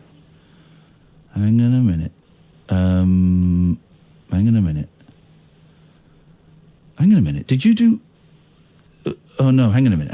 I'm looking at the wrong thing. I'm keen to see this. I'm worried because this guy's either brilliant or he's terrible. We don't know. We're going to go. You've done a picture of some crayons through a leaf. No, that was my old work. Okay. Okay. Look on my business Facebook. Right. So hang on. Let's go. It's art photographer. Art. Yeah, my name and then art photographer. All right, we're doing this. Dave Tabret, art photographer. What you got, Boyley? Tell me what you got. The one on Facebook, is that the one you're directing us to, or is there an actual website? No, just Facebook. Okay, so I've got some sticks with some It's hard to describe. It's going to be hard to describe. Facebook, Dave Tabret, art photographer. I can't find it. Yeah. I've got it. All right. Well, okay. Well done. You've got it. I've not got it. Unbelievable. See the tension you've caused here, Dave Tabret, art photographer. Right, I don't want domestic. You've caused this. You are the responsible. Oh, there's a skull. There's a lot of Apple work going on. That's exactly the attitude. No, not the attitude. That's exactly the response I would expect. What? I'm just trying to describe it for people who can't. He's enjoying your description. I like that. There's an apple amongst some chamois leathers on a tree, on a bramble bush. Some thorns. Yeah. Well. Okay. Yeah. That's a description of it. Yeah. How would you describe that? I just leave it up to the viewer. And then you have a go at them when they describe it.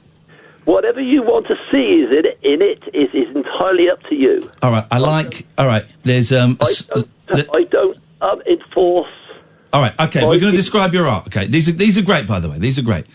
Okay. So the one I've got here is a smashed piggy bank stuck back together on a little bit of muslin next to a teacup with a dismembered hand coming out of it. Yeah. Are these film titles that we have to guess? No. Oh, this is a good one. This is a good one. Find this one, Kath. This is great, right? It's a baby with a tool. Yeah. And he's archaeologizing. He's digging. He's got like a rock, and he's digging the rock, and there's a skull in it. Yeah. That's great. There's also a baby's head in a shoe. I've sold that one several times. What, the baby's head in the shoe, or the one chiseling? Yeah. Chiseling. These are bleak, man. Does that is that? Oh, you're not going to tell me because you don't like explaining them. But that one there where the baby looks like it's carving something out, is that kind of relating back to that Renaissance idea of the sculptor freeing something that's already in there? I'm only going to say yes because that's what. I'm not imposing my views on what you see. Come on, tell us what you tell us. No. Give us the answer. It would be wrong. It would be wrong of me to impose my views on you. Right. Some of these I like. I'll tell you one I like. I like the one where there's a hand and it's on a table and it's kind of got the fingers are sort of nailed onto the table and then the hand next to it implying it's the same hand of the person who's a skeleton hand. I like that one. I don't like... That's actually a real hand. Yeah, I like that. Yeah. But I don't like the one where it's 3 tin cans. Right. Okay, that's fine. That's fine. That's art. That's art. Yeah. That's art. Yeah. I've had several exhibitions, you know. I just thought I listen to your radio all the time. Well, I'm... Sorry, I'm coughing. And I think I've got quite a few ideas from some of your callers. Have you really? Well, that's fantastic, man. Thank you. Especially a certain one that's ringing you up twice tonight. But 3 times. We'll give you Rainbow George's number if you want it. No. Not Andre? No, I'm not that desperate. Okay, right, fine. All right, well, if you want it, we can do it. Hey, Dave, listen, thank you, man. And thanks for letting us have a look at your art. You're a good sport because if it had been terrible, it could have been an awkward phone call. But I like a lot of it. I didn't want you to go the rest of the night without any calls. No, thank you, brother. And I'm glad that this show somehow is inspiring your art. So thank you for sharing it with us. Okie dokie. Cheers, mate. Take care. Bye-bye. I'm putting that down as a decent call. I like that. And a brave move to come on and share stuff. Yeah. You know, because it's a brave move. Well, also, art is really personal. Yeah. It's interesting that he doesn't ever explain it. That's like Kate Bush and her lyrics. She never tells you what the lyrics are. Some of those I liked, some of those I didn't like. That's fine. Oh, I'm getting schooled in the art of Trump. By the moon being a part of Mars, he was referring to the plan to use the moon as a staging post for missions to Mars. It's part of the Mars plan. He's not the most eloquent man, but that should be apparent. Full stop, bracket, question mark, bracket. But that should be apparent. Well, John, guess what? It wasn't apparent. I'm not privy to NASA's... I've not heard... We're not Trump fans, same as you. We don't follow him so closely. We don't follow him so closely, and I would call out anybody who said that the moon was part of Mars, whether it was someone I was a fan of or not. And also, I don't know what NASA's plan is, you absolute bell cheese. That should be apparent. This is Talk Radio. Whispering lunar incantations for cross-parents, cross-dressers. Yeah, did you know this about me? And cross-rail workers. Steel and polycarbonate. The Late Night Alternative with Iain Lee. I've got a very poor internet connection. On Talk Radio. Here we go. Right, so we've got 10 minutes to make the decision. So far, it's 5 decent calls, 1 pony call. This is what happens when you put a rocket up someone's backside. Mm-hmm. They rise to the challenge. Because the calls in the first hour was poor. Very, very poor. I got a feeling this call ain't going to be great, but let's try it. Line 1, you're on the wireless. Dragon meat sausage. No, okay, I'm going to put that down as poor. Let's go to line 2. 2, you're on the wireless. Hello, you're on the air. Oh, hello. This is Brendan McLaughlin. Who? Brendan McLaughlin. Hello, Brendan McLaughlin. Yes, I'm in charge of marijuana. Thank you very much indeed. That was very, very poor. That was very poor. Some of that may have gone out. And let me just apologise for a second if any of that did go out. That was an idiot. We got that guy's number. Don't worry, that guy's number's going to the police. No idea the people that he mentioned or the school that he mentioned. I can only assume they are real. So obviously everything that guy said in that phone call was complete BS. And apologies to any of the people that may have been named in that phone call. That was A, it was libelous, and B, it was unfunny. Here's the thing, you knew straight away it was going to be a pony phone call, but you kind of, this is going to go straight onto the pony pile. Yes, line 4. Wagwan, blood. Why do you hate Scousers so much? You always hate Scousers. What's your problem with Scousers? Yeah. I think they're horrible and thick. Wow. There we go, you see. Of course, I don't think Scousers are horrible and thick. I just think the 4 young lads that phone us up, I love Liverpool, but the 4 I don't think they're real Scousers anyway. No, of course not. I think the 4 that phone us up and prank us are horrible and thick. So that last rush of calls, it's very, very tight now. 5 decent calls, 4 pony calls. Oof. It's very, very close, dear listeners. 0344 499 1000. If we get another couple of decent calls, boom, we're through. We're through to the next round. If we get one more pony call, then it's equal, and then we're going to have a tiebreaker. This is a tense situation. Who's going to be the next call? In fact, let's just wait. Let's not do anything. I've got plenty of stuff to talk about, but let's do no content. Let's see. The fate of the next hour. This is like a choose-your-own-adventure book. Do you remember them? Yes. They were good, those. Did you cheat, though? I used to cheat a little bit. I would keep my finger in the page I was coming from in case I died, and then I'd go back. Yeah. Of course I would do that. They were great. Ian Livingston and Steve Jackson, I think it was. Then they kind of split up and did their own thing. But Ian Livingston, who went on to be computer game designer. I'm not taking any withheld numbers. Not taking any withheld numbers. So, Anonymous, you can put the phone down. You dial from a real number like a man, goddammit. You dial from a real number like a real man, goddammit. You grow a big pair of balls, and you grab those balls, and you don't dial 141 before you dial the rest of the phone number. You dial the real number like a man. It's time to pull up your socks and start growing a pair and start acting like a man. Unless you're a woman, and that's fine. No, if you're a woman, you gotta act like a man. Grow a pair of balls, lady. Pull your pantyhose up and act like a man. Don't 141 your number. 0344 499 1000. This is now like...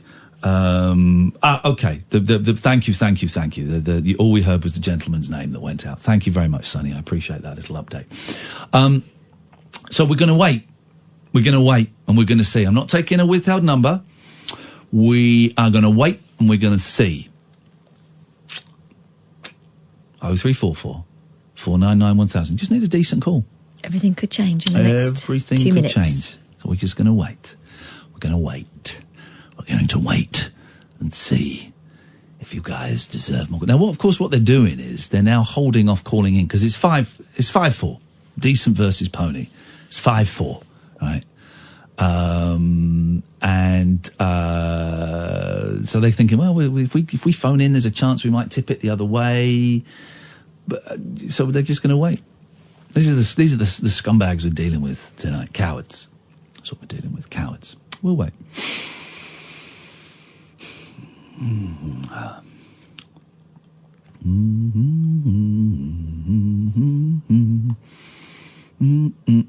Stop one. You don't stop 141 in it. I can see you 141 in it.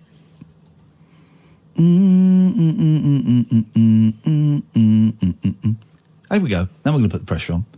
If we don't get one more call before midnight, we ain't taking any more calls in the last hour. That's what we're doing, right? You got 3 minutes. 3 minutes to call in. We get one more decent call, boom, we're doing it. We get one more bad call, then we've got a tie break. We don't get any calls, we're not taking calls in the last hour. There we go. That's what we're doing. Now Now the pressure's on. 03444991000 is the telephone number. Let's wait and see.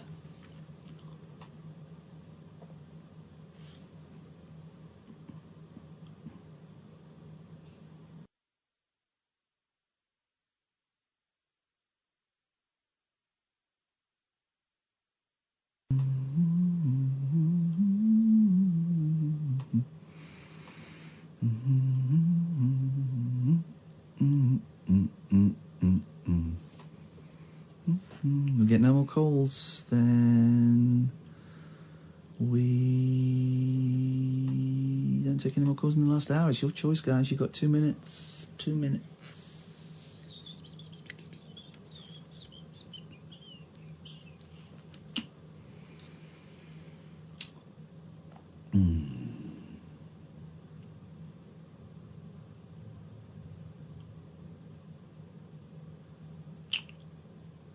Got 1 minute, 60 seconds. These guys don't want calls. I'm fine with that.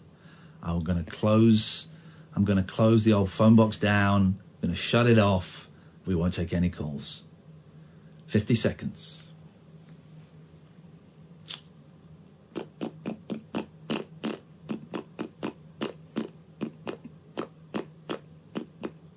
$40.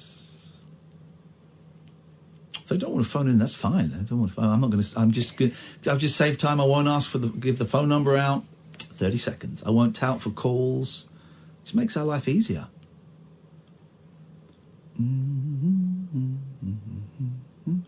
20 seconds.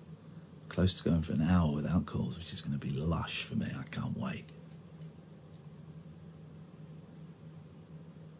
10, 9, 8, 7, 6, 5, 4, 3, 2, 1. Okay, phone box is getting turned off. Just me and you, Kath, for the last hour. About time. Headphones can come off. This, dear listener, is going to be a joy. The Late Night Alternative with Katherine Boyle and Iain Lee on Talk Radio. Talk Radio.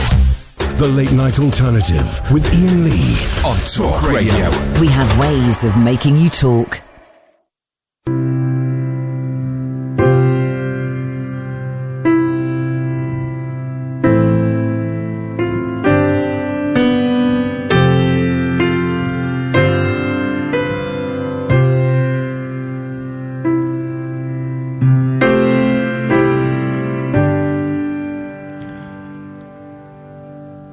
Be still somewhere, each moment aware that the now is here, so simple and so clear.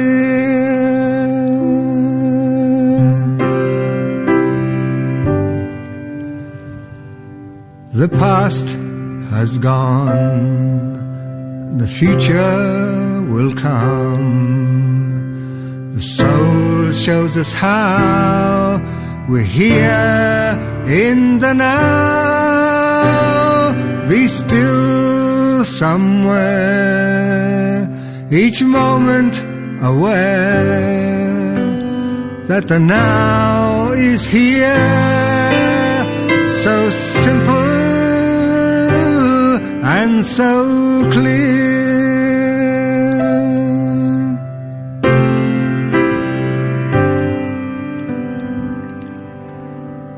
Time forever forwards, time forever back.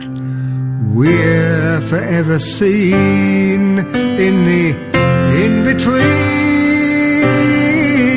Be still somewhere, each moment aware that the now is here, so simple and so clear.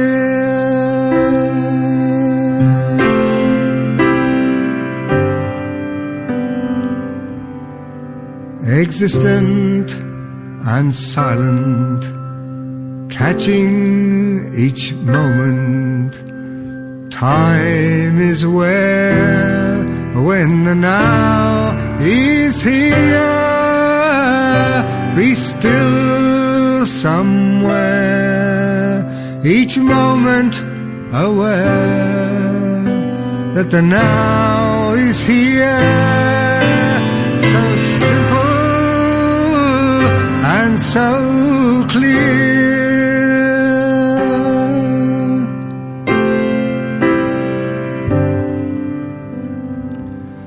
The now shines on between come and gone, eternally the now shall be still somewhere, each moment aware that the now is here, so simple and so clear.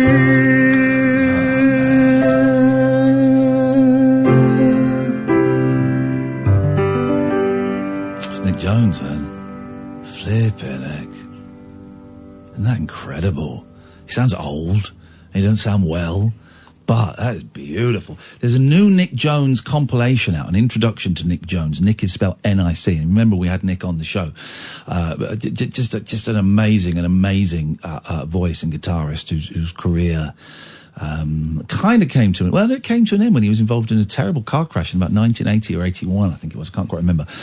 And he was seriously brain damaged and he kind of ended everything. But there's this compilation, an introduction to Nick Jones, N-I-C, and there's 2 new songs on there. So get it, buy it, because, you know, there's an awful legal thing where he doesn't own... I think he only owns Penguin Eggs, which is the best album, but he doesn't own the rest of the stuff, and the people that own it won't give the Joneses any money. won't let them put them out as a box set, won't let them release them, won't let them do anything with them, and they won't give them any money. And I kind of know some of the politics. There's a bit of rivalry. The guy that owns the label that's bought them was a failed, apparently, this is aside from the Joneses, was a failed folk singer himself and was very jealous of Nick.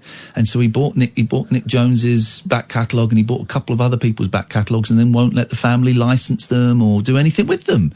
So the Noah's Ark trap, which I think is a masterpiece as well, you can't get anymore. You want to buy it, it's like 200 quid. And you just cannot get it. But that is awful. I just read the word awful on the screen. That's what an idiot I am. I just read the word. That is beautiful. That is now. It's not awful. It's au contraire. It's stunning. It's wonderful. And it's some song, man. It's some song. And I love the Joneses so much. 03444. Oh, no. Tell them why we're not taking calls, please. Well, it's your own fault. We're taking no more calls because we said we were going to judge the quality of the phone calls, and we were going to come to a conclusion at the end once we had one more call, or if we didn't have another call, we were just going to close the phone lines. Apparently some people we were trying to get through and there may be a fault on the lines, but that's not our problem. Happy accident. That's the way it goes. So no calls. And if I say the phone number, Catherine, I want you to spit at me. Have you ever spat at anybody? No. It really is. I mean, it's not as bad as a punch. No, but it's brutal. It's brutal. Is it humiliation that they're going for? I mean, tuberculosis as well. It could be going for. It's humiliating, isn't it? It's animalistic. I think the only reason I would spit in someone's face is if my life was at risk and I was being pinned down. Okay, but what would all that do would anger them more? Well, that's going to get them even angrier. It might make them loosen their grip a little bit in shock. And then loosen their grip to wipe their face and then slap you and then kill you double quick time. I don't think. I mean, as a kid, I probably did it. Coppers get spat at. Yeah, a lot, horrible. Which is disgusting. There was talk of introducing spit guards. So, your hair's gone all Rod Stewart now. You've just moved your headphones. She moved her headphone forwards and a little like pineapple appeared on the top. Footballers spit, don't they?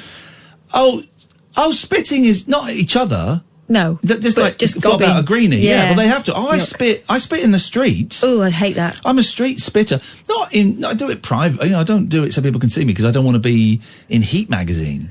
Twitter is the new Heat magazine, isn't Yeah. it? I don't want to be outed as a spitter, but I spit in public. Ooh, yeah. Not got a problem with that at all. Sometimes you have to for medicinal reasons. I've never done it, so how come I'm not ill? When we leave tonight, No. I want you to No. pull something up. Do a grolly. No. That's horrible. Ah! Stop it! I'm going to vom. I'm not copying a loogie. Let's do it. No. Very freeing. Have you never Horrible. done the thing where you hang over the top of a No. stairwell and see how long it can... I can never do long ones, but I had a friend who could do it like 3 foot. Disgusting. Yeah. Disgusting. It is disgusting. I mean, life. it's a skill. It's life. Deal with it. It's a skill, but it's a skill that's not going to get you anywhere. Yeah, it's life. Apart from a punch in the nose. It's life, and you just got to deal with it, and that's just the way it is. Can we? Okay, we're gonna play a game. Me and you, Catherine. No callers because I don't want any callers. Right? We're gonna play a game, but you got to work out what the game is. Does that mean I'm making up the game? No. I've made up the game. You've got to work out what the game is. Is the game... Oh, right, I know. What? It's going to be some sort of variation on lock poker. Of course it is. The Lion Sleeps Tonight.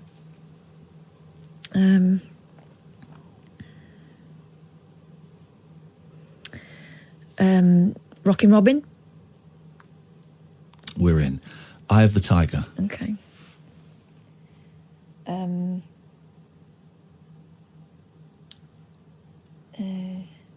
The Birdie Song.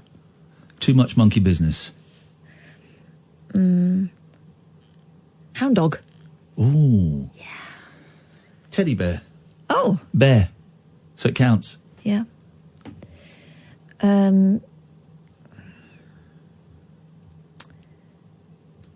What's New Pussycat? Okay. Okay. We got a game going. This is fine. I can work with this.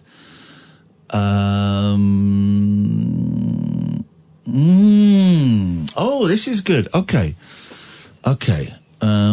Three Cool Cats. Okay. Walk Like a Panther? Yeah.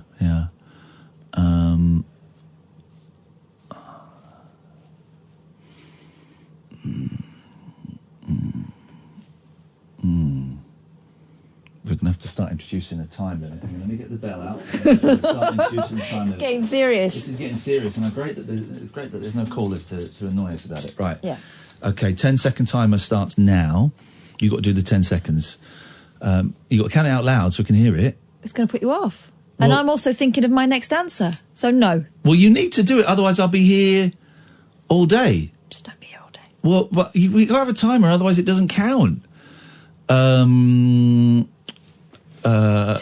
All right, here we go. 9, Here we go. 8, 7, 6, 5, 4, 3, 2, 1. What's New Pussycat?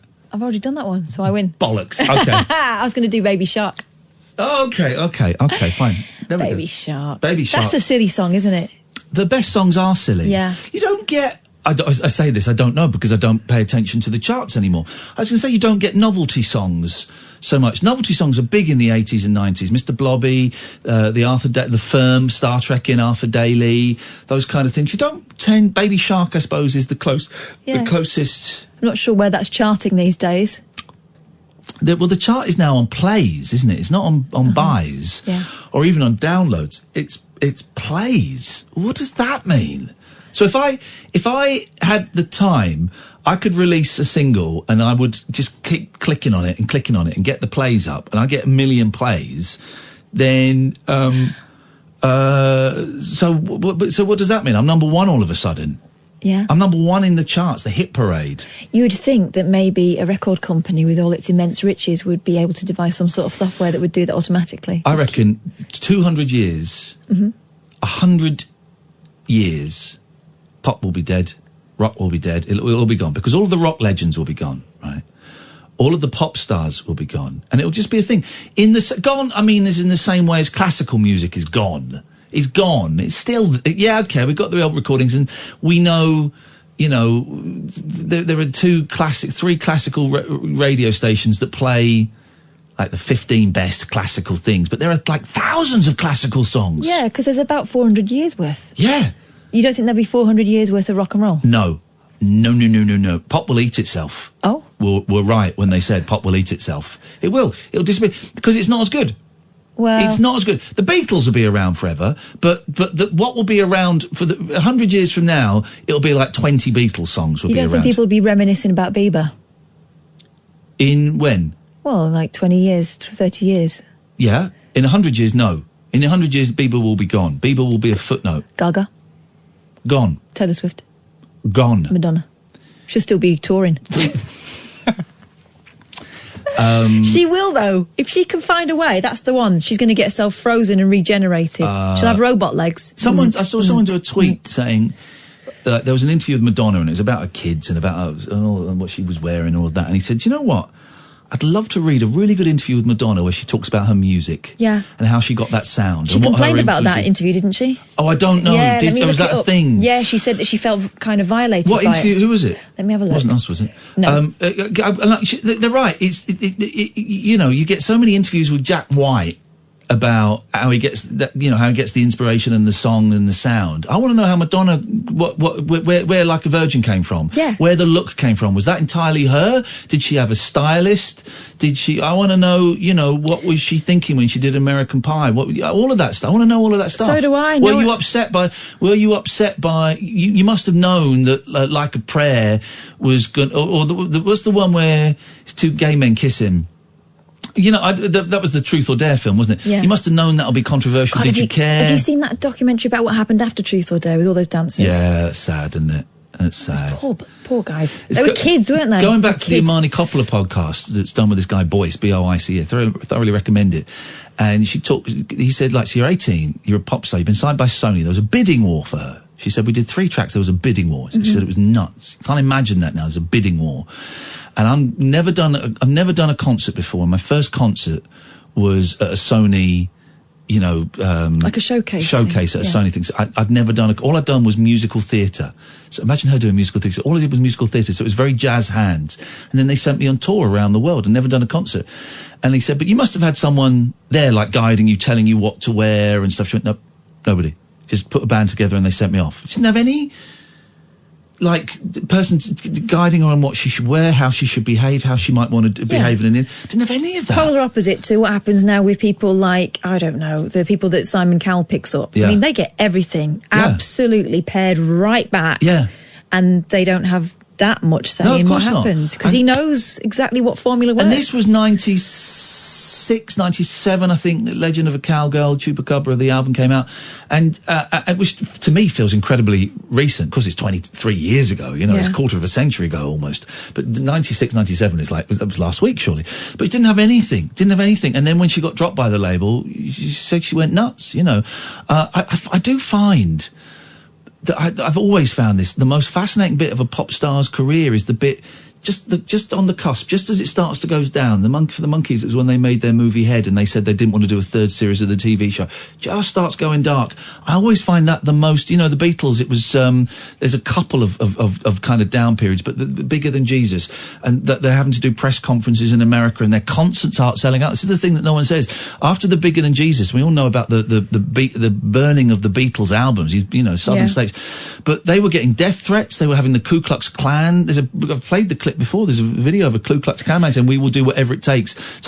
And the concerts were not selling out. They were playing 15,000-seater arenas where they'd only sold 7,000 tickets. Well, they'd also crossed the Klan by not going with segregation, didn't they? So they'd rather not play at all. And I find that whole period fascinating. And that's why they stopped touring, and then they kind of turned it around and came back with Sgt. Pepper's and stuff. But I find that's when it gets dark. Yeah. That's when I find it fascinating. In that film we watched, Scorsese, is it? No, what was it? Was Ron Howard, 8 Days a Week. Ron Howard, sorry. It's not a great film, but there's some good bits in it. No, but the bit that I didn't know about was the segregation stuff, because them making a stand. They didn't know they were making a stand, did they? They just thought it was weird, and then, of course, it became a thing.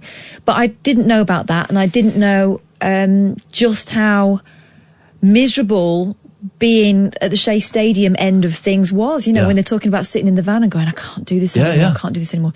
Absolute desperation, and John writing help because his soul was crying out. The real dark period is when they played in the Philippines. You know that?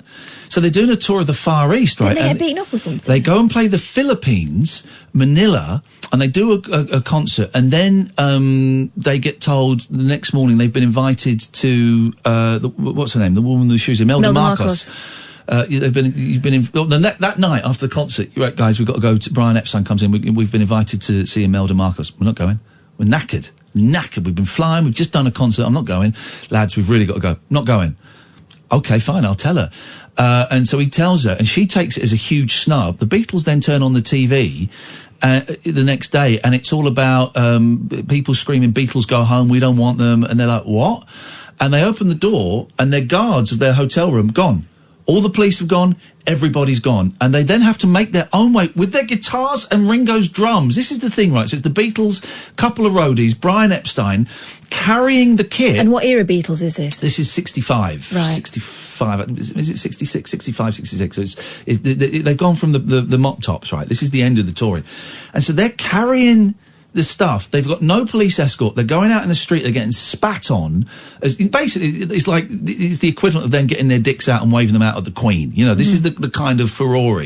They get to the airport and they're surrounded by people who are kicking them and punching them. And they've had a life, 3 years of luxury and of protection, and and they're getting spat on, and they're told they've got to pay over like £20,000 that they've got to pay, otherwise they won't be allowed on the plane, and they're terrified. And even Lennon was cacking himself and shuts up.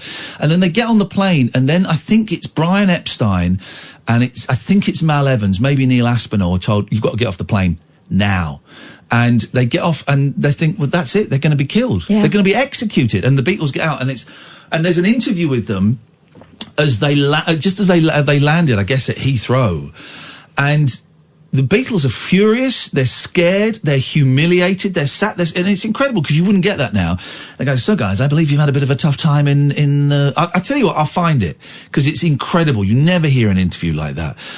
We'll play it in a second. This, dear listener, don't call in. We're not taking calls for the last hour. They've just not been good enough. We're just going to chat. This is the Late Night Alternative with Katherine Iain on Talk Radio. Dead of Night discourse for disco queens. I'm related to Jedwood and Dolly Parton. Dairy farmers and distant fathers. Yeah, whatever.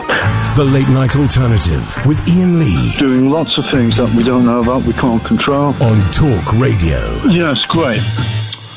Okay, so we're going to go back to the Madonna interview in a minute. Nick has very kindly sent me, so saving me the trouble of finding it. This is the Beatles, as they just returned from the Philippines, right? Mm-hmm. This is. Did they come up and start physically threatening you? Yeah, can you? I don't know if you could. Can you boost the computer? Whack it way up because I've got it as high as I can. Here we go. We got to the airport. I'm just going to go back a little bit. Here we go. So this is the Beatles just literally landing at the airport. I mean, did they come up and start physically threatening you? Yeah, go on. You say. We got to the airport, and our road managers had a lot of trouble trying to get the equipment in because the escalators had been turned off and things. So we got there and So they were doing that. Turn the escalators They off. were doing everything they could to make it as hard for them as possible. And embarrassing and humiliating. Yeah, turn the escalators off.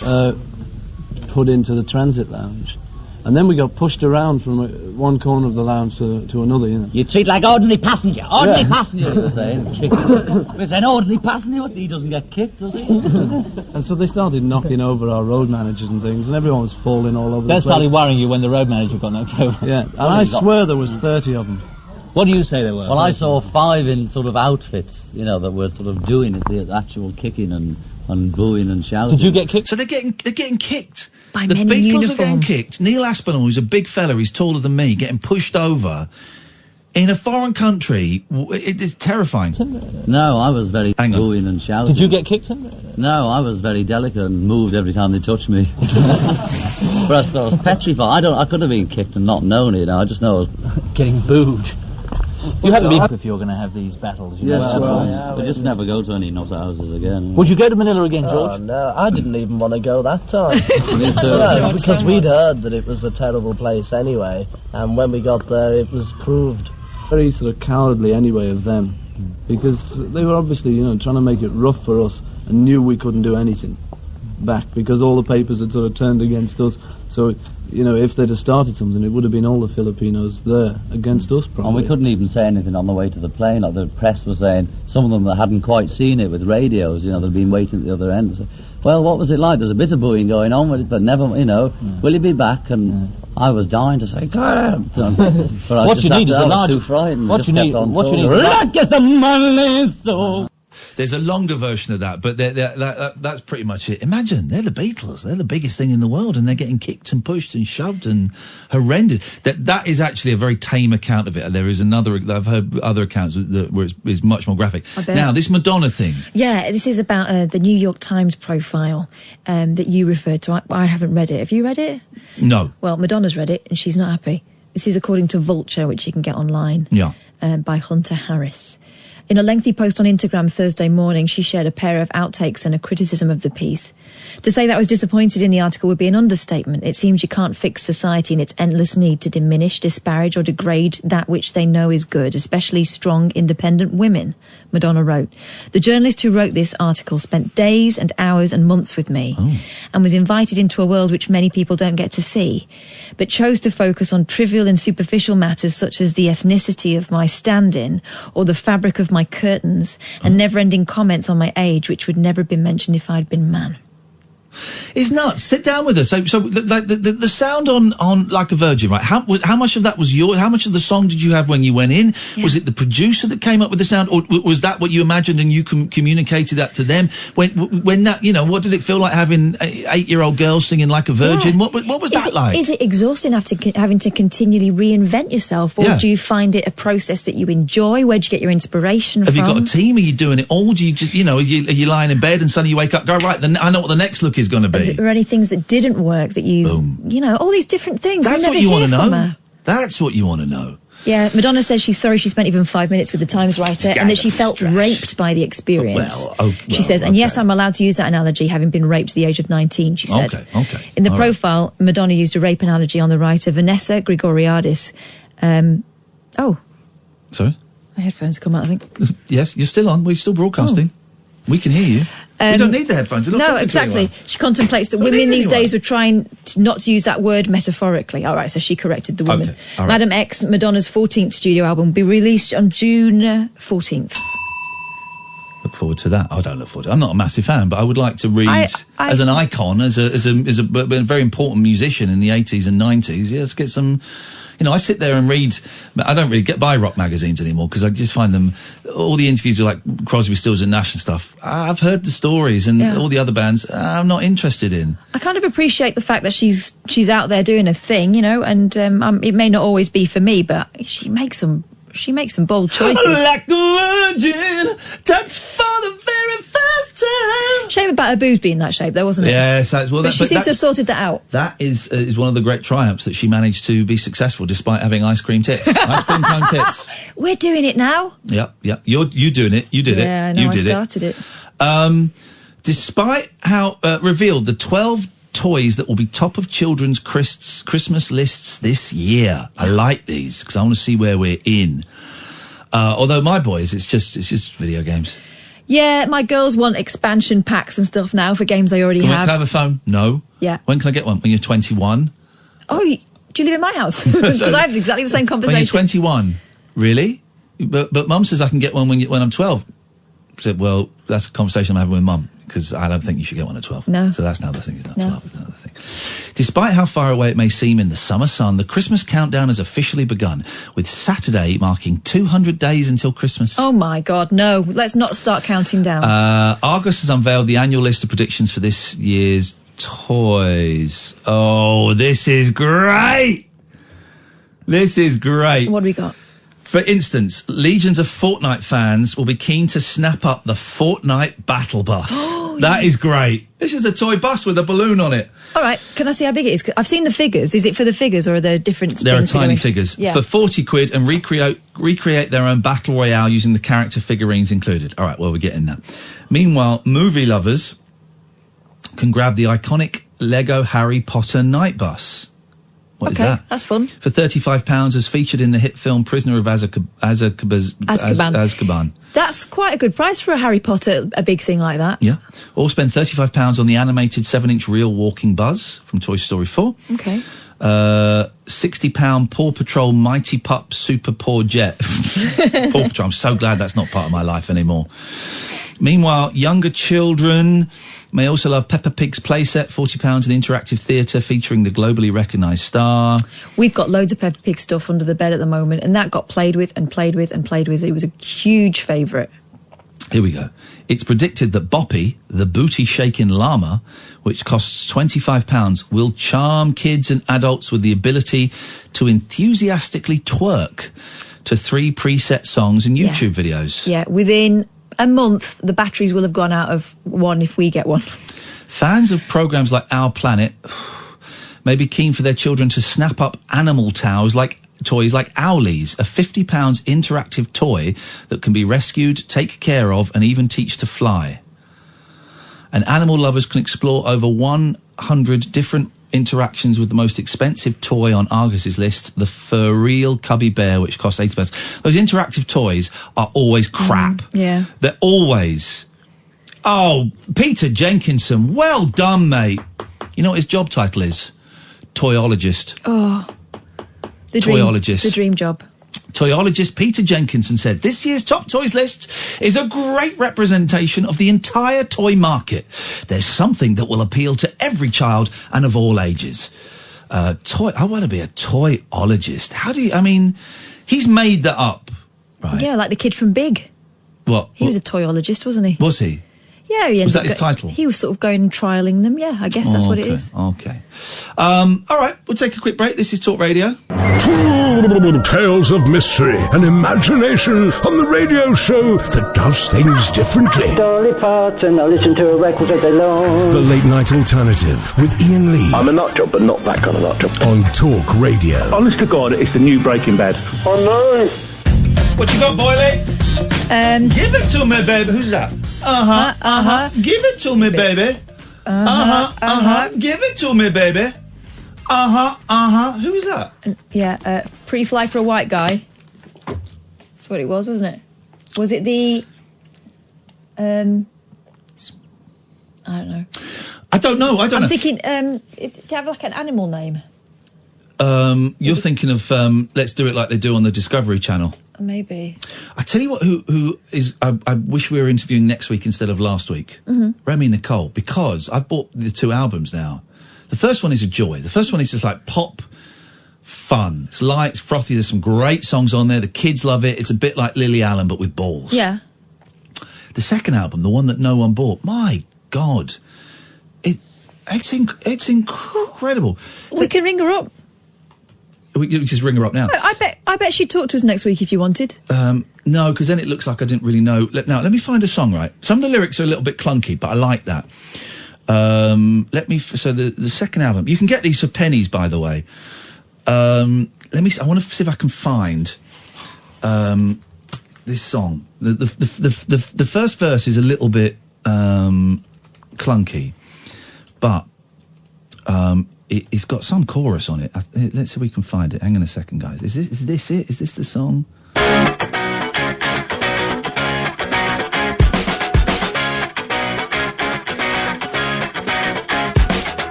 No, it's not that one. Just bear with me. I'm going to have to go through... it could be this. It could be this. I'm just going to go through the start of some songs, because it was... Oh, it was Offspring, by the way. The Offspring. Offspring, yeah. It's... is it this? Thanks, is Krista. it this? Don't think it's this.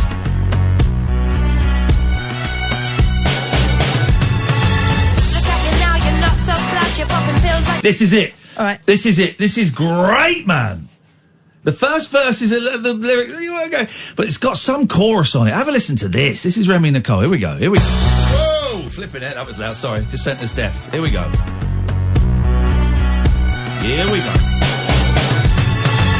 Look at you now, you're not so flash. You're popping pills like you're Mr. Johnny Cash. You're in the ring of fire, but you can't walk a straight line. Sort it out, I think you still got time. And if you need some help, come round to mine. I'll put the kettle on and we can talk about it. Yeah, we can talk about it. And I'll tell you what I know about it.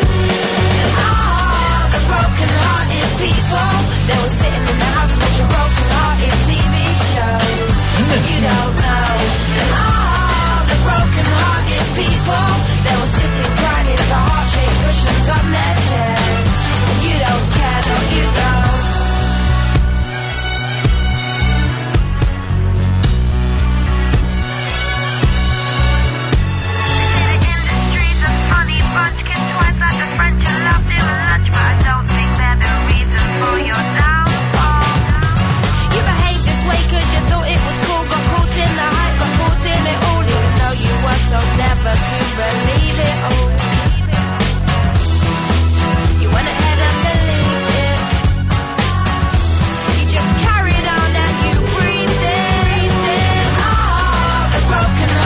people.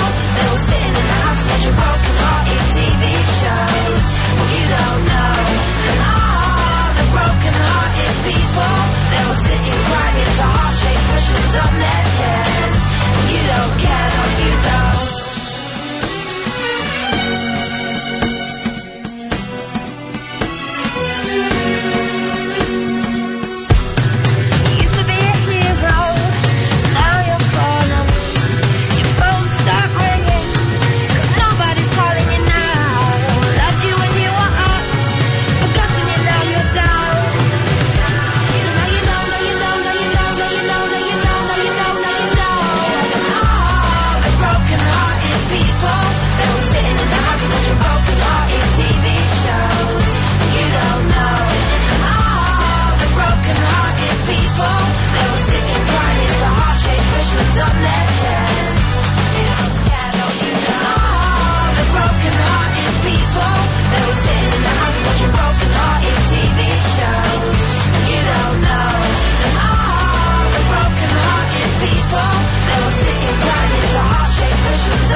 Isn't that great?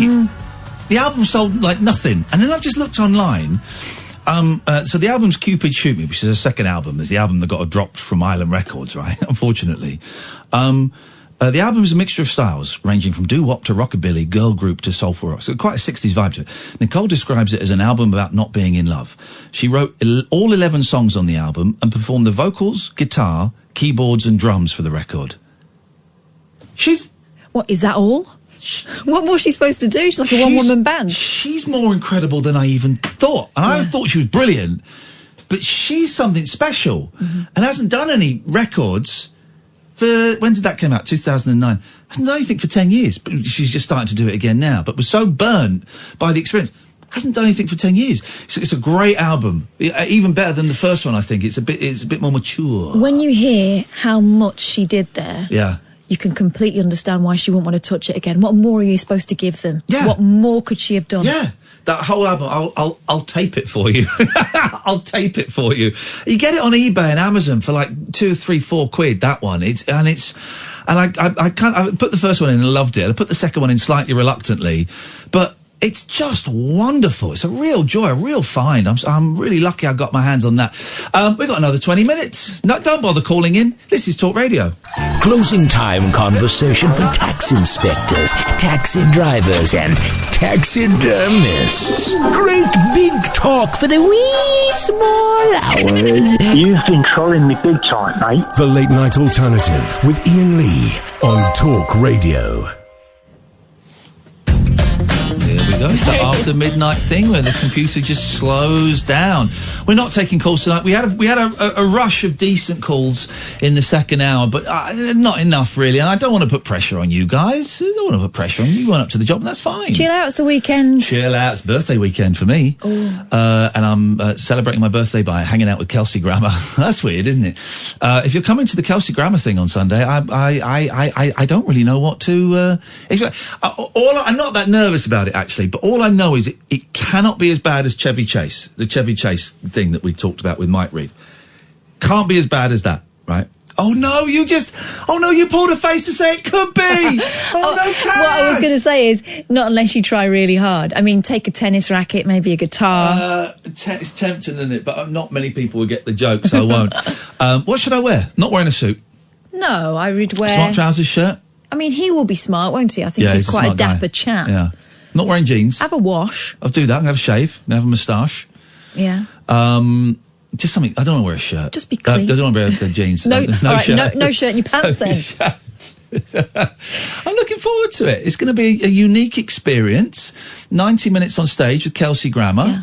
45-minute interview, 45-minute Q&A. I think that's a little bit too long for the Q&A, but that's what he wanted. But, you know, you're there with someone who wants to tell his stuff, you know. Oh, he's a good old storyteller. I spent an hour with him a few weeks ago.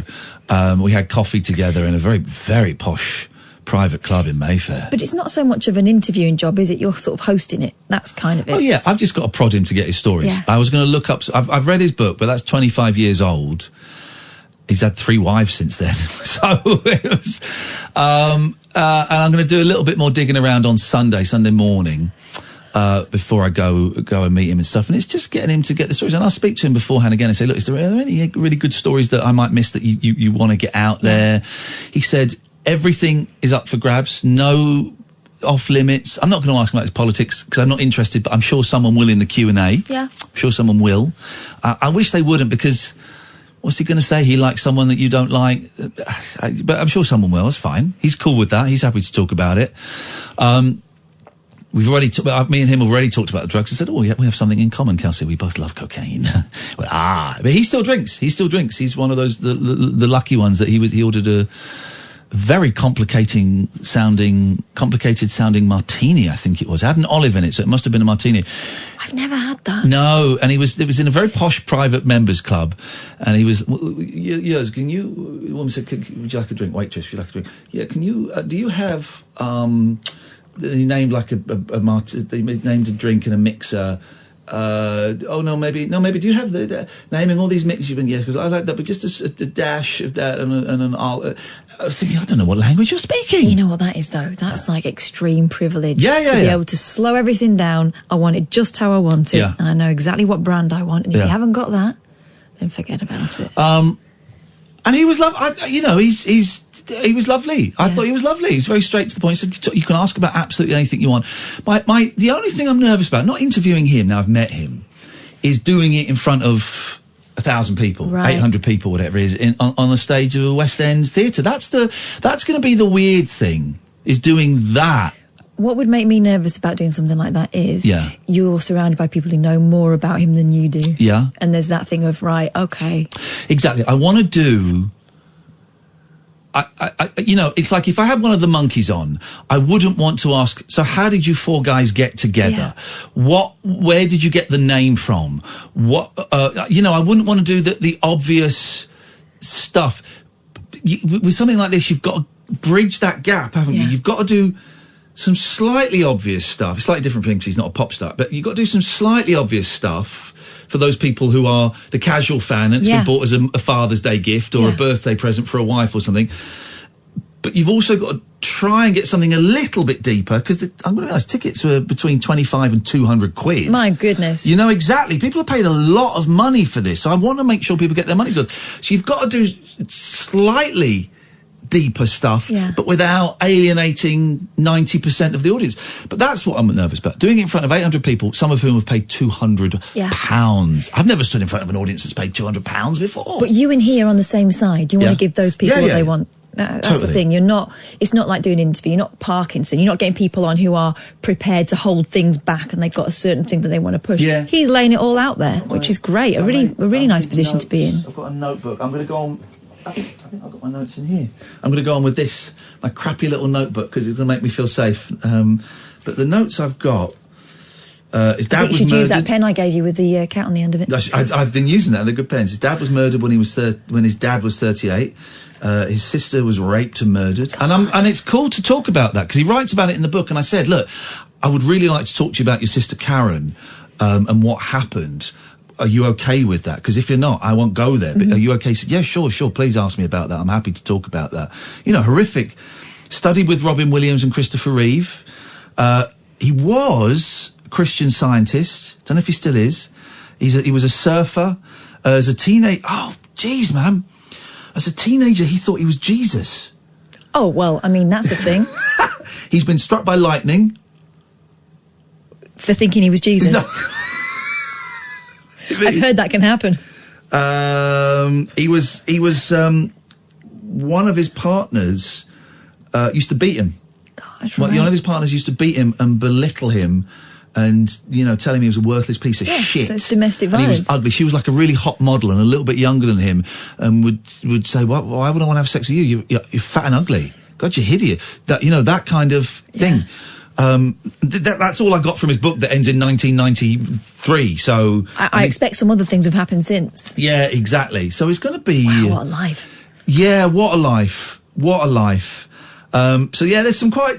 That's all pretty dark, actually. I need to get some jokes. But we'll talk about how he got cheers. We'll talk about how the woman that played Diane, the first woman before the second woman from Look Who's Talking... Mm-hmm.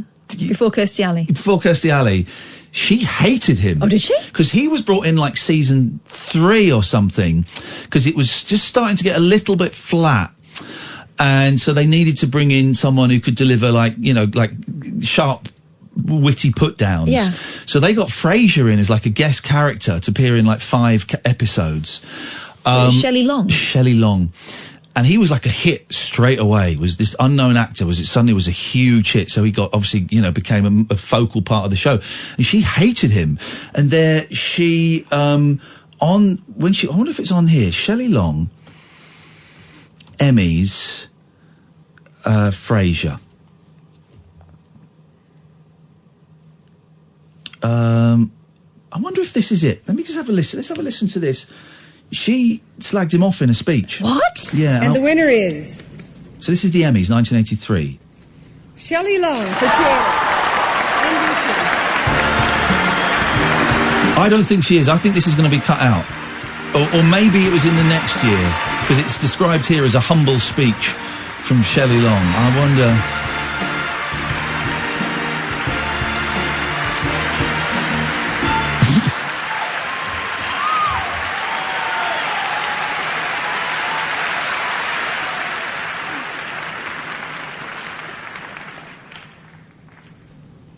First to say how very honoured I feel. I don't think that's it. Oh, I don't think that's it.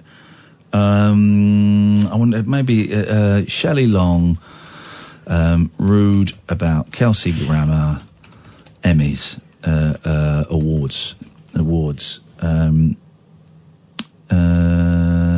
Did Shelley Long try to get Kelsey Grammer fired?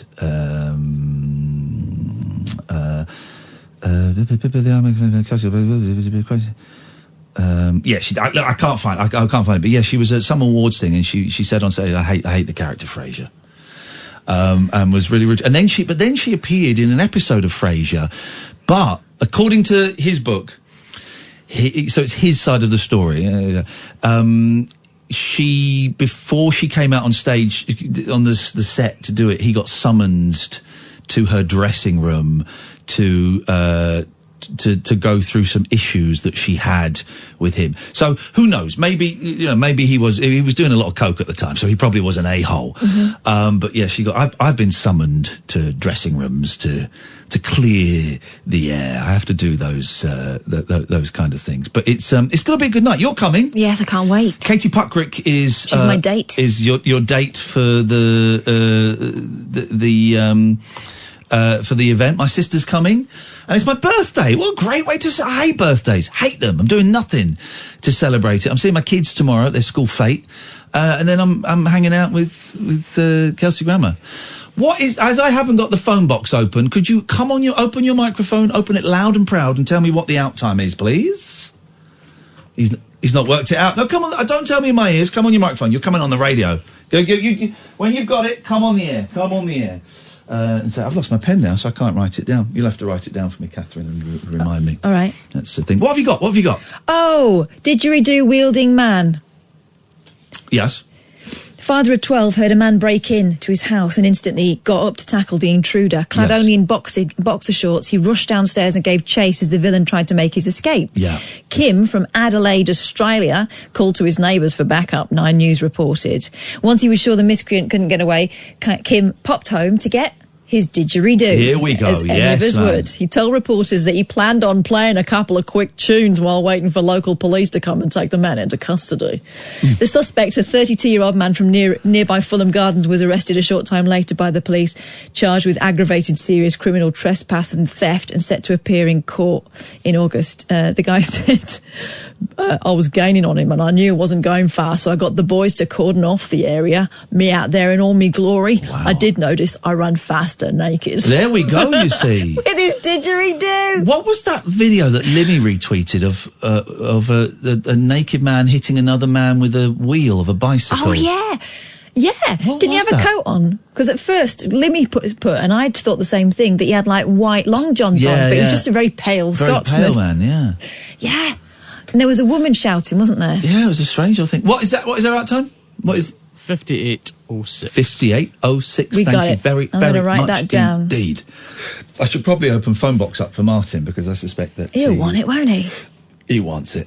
Here we go. It's open.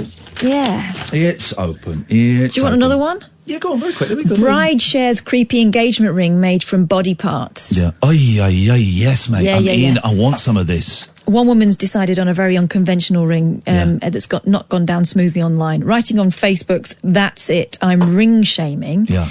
A woman Never shame somebody for their it's ring. very personal. Never shame. We're not allowed to have more chairs than people in here, Martin. That's a rule. You've got to bring your chair in. Try to do it quietly so that no one notices. Okay. Okay. Good lad. Here we go. Thank you. This woman, Very quiet. Well done.